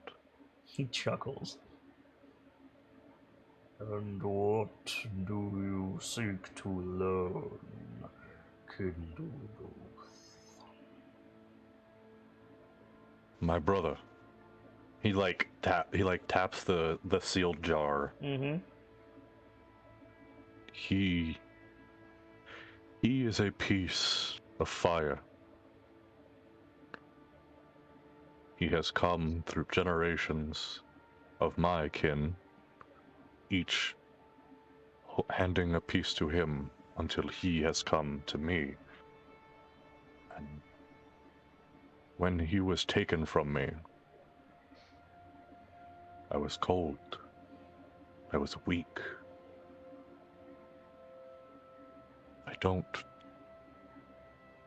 I love my brother dearly.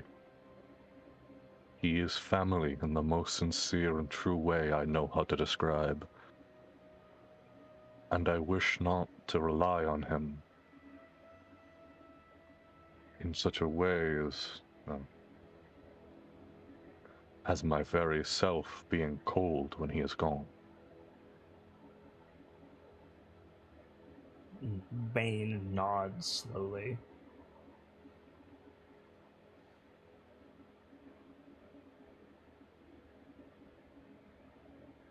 And it has brought you here.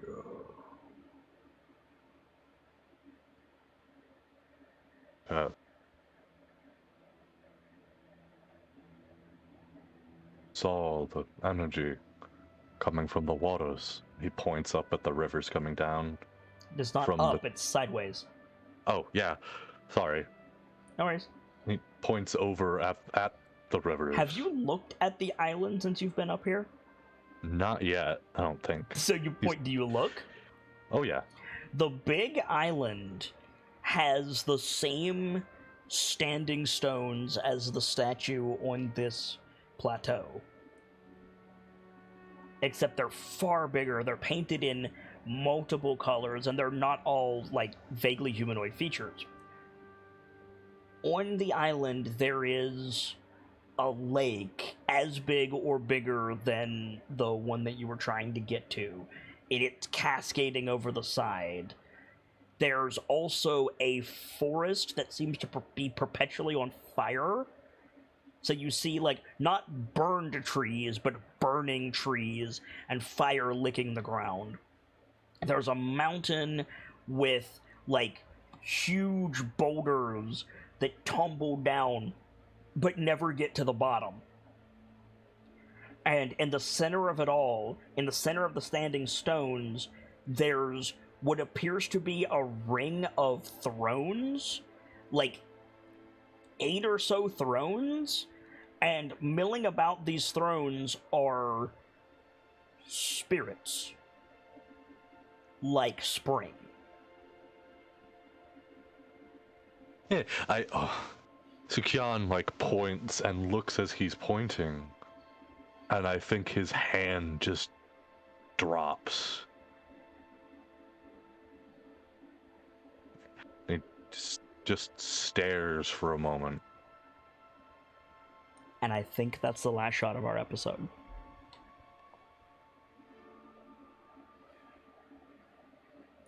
I have a question for you, Kian Kendall. Okay. When are you free this week? Give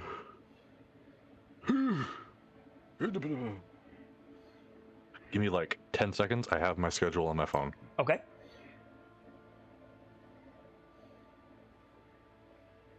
I'm at 1%, so let's hope I can reach it before my phone figures that out. Plug it the fuck in!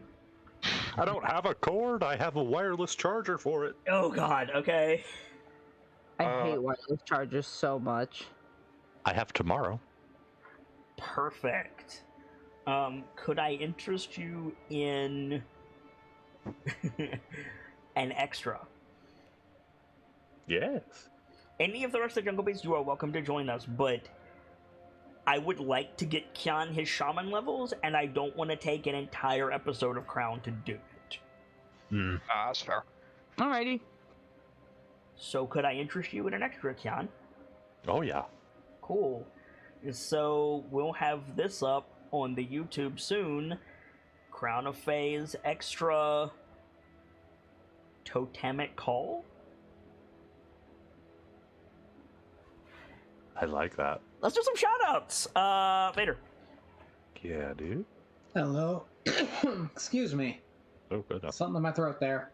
Hello, everyone. I am the Journeyman Vader. I am a moderator on Kit's Discord and Twitch, and a streamer on Twitch myself. You can find me over on Kit's Discord, on Twitch at twitch.tv/JourneymanVader, or on Twitter at VaderSidious. I did not take a breath in the middle of that like I usually do. Careful. It's hard to do, isn't it? Yeah. Where's my Enderbender button? There it is. Enderbender. My name is Enderbender12, a chief lurker and dedicated member of the Masquerade, as well as one of the Bard's Keepers. You can find me occasionally slipping into the voice channels of Kit's Discord, often not talking all too much, but still enjoying the antics. I play games such as Destiny, Warframe, and a rather wide variety of others. I also love over games such as what you saw tonight. I'm a rather accomplished game master myself. If you need anything from me, give me a poke. I'm online at most times. And remember, the tale always needs an end. Gamzelis. My name is Guy Gamzelis, the Bard of Heroes, the teller of tales that need to be told, and there are a lot. I put multiple breaths into my outro, and if ever you need me, you can always find me in the Discord or in DMs. And speaking of finding us, as Kit mentioned, this is on the YouTube, and the extra is going to be on YouTube. We have several other shows on the YouTube. We would greatly appreciate if you would show us a little bit of support. A like, a comment, or a subscription can go a very long way in helping us find more friends to share this hobby with. And if you need something to comment about, What'd you think of the floating island? yeah. And until next we meet, have a fantastic rest of your night. Delta. Hey, I'm Della, your resident Mad Scotsman. You'll find me hanging about the Discord doing mod stuff, trying to keep the archives in order. Haven't really been able to do much currently, mainly because of IRL stuff, but if I'm ever needed, give me a shout and I'll see if I can help. Sibs, finish us out if you would. Alrighty. Hey everyone, my name is Sibs143. I am, in no particular order, a artist, a stagehand, and a keeper for Kit, Discord, and Patreon. Perhaps a YouTube channel in the future, who knows? But to everyone else, I am a friend, the Drifter, and the one and only Technicolor Disaster. I'm gonna be a little busy in the upcoming days. My college semester is finishing out, and then I will probably be less sporadically unavailable. But yeah, have a good night. For my part, as ever, I am the Sharp-Eyed Kitsune, the teller of tales and the weaver of mysteries, the Masked Bard. This is a community that is ever devoted to lore and storytelling, world-building, role-playing, and discussions of those things. So if that's to your fancy, you're in excellent company here, and I do hope that you enjoy your time with us. You just watched Dice-Icive Action Crown of Phase, our weekly D&D 5-Point Fox module mutation of Wild Beyond the Witchlight with my own spin on things. We're moving into something that I'm creating for the module for our shamanic friendo Kian, and hopefully you guys will catch the extra before the next full episode. But I hope you enjoyed this as much as I enjoyed bringing it to you. And for now, as ever, it's time to close the book on today and leave you with these parting words. From myself, my keepers, and those joining me on the stage, to each and every one of you, the regulars, the followers, the newcomers, and the lurkers. Whether you're just having a seat by the fire or you've got a running tab at the bar, remember, there's always more stories to tell. And hopefully, I'll see you all next time for more Crown of Phase and a new chapter. Good night, you guys. Thank you so much for stopping by, and hope to see you again very soon.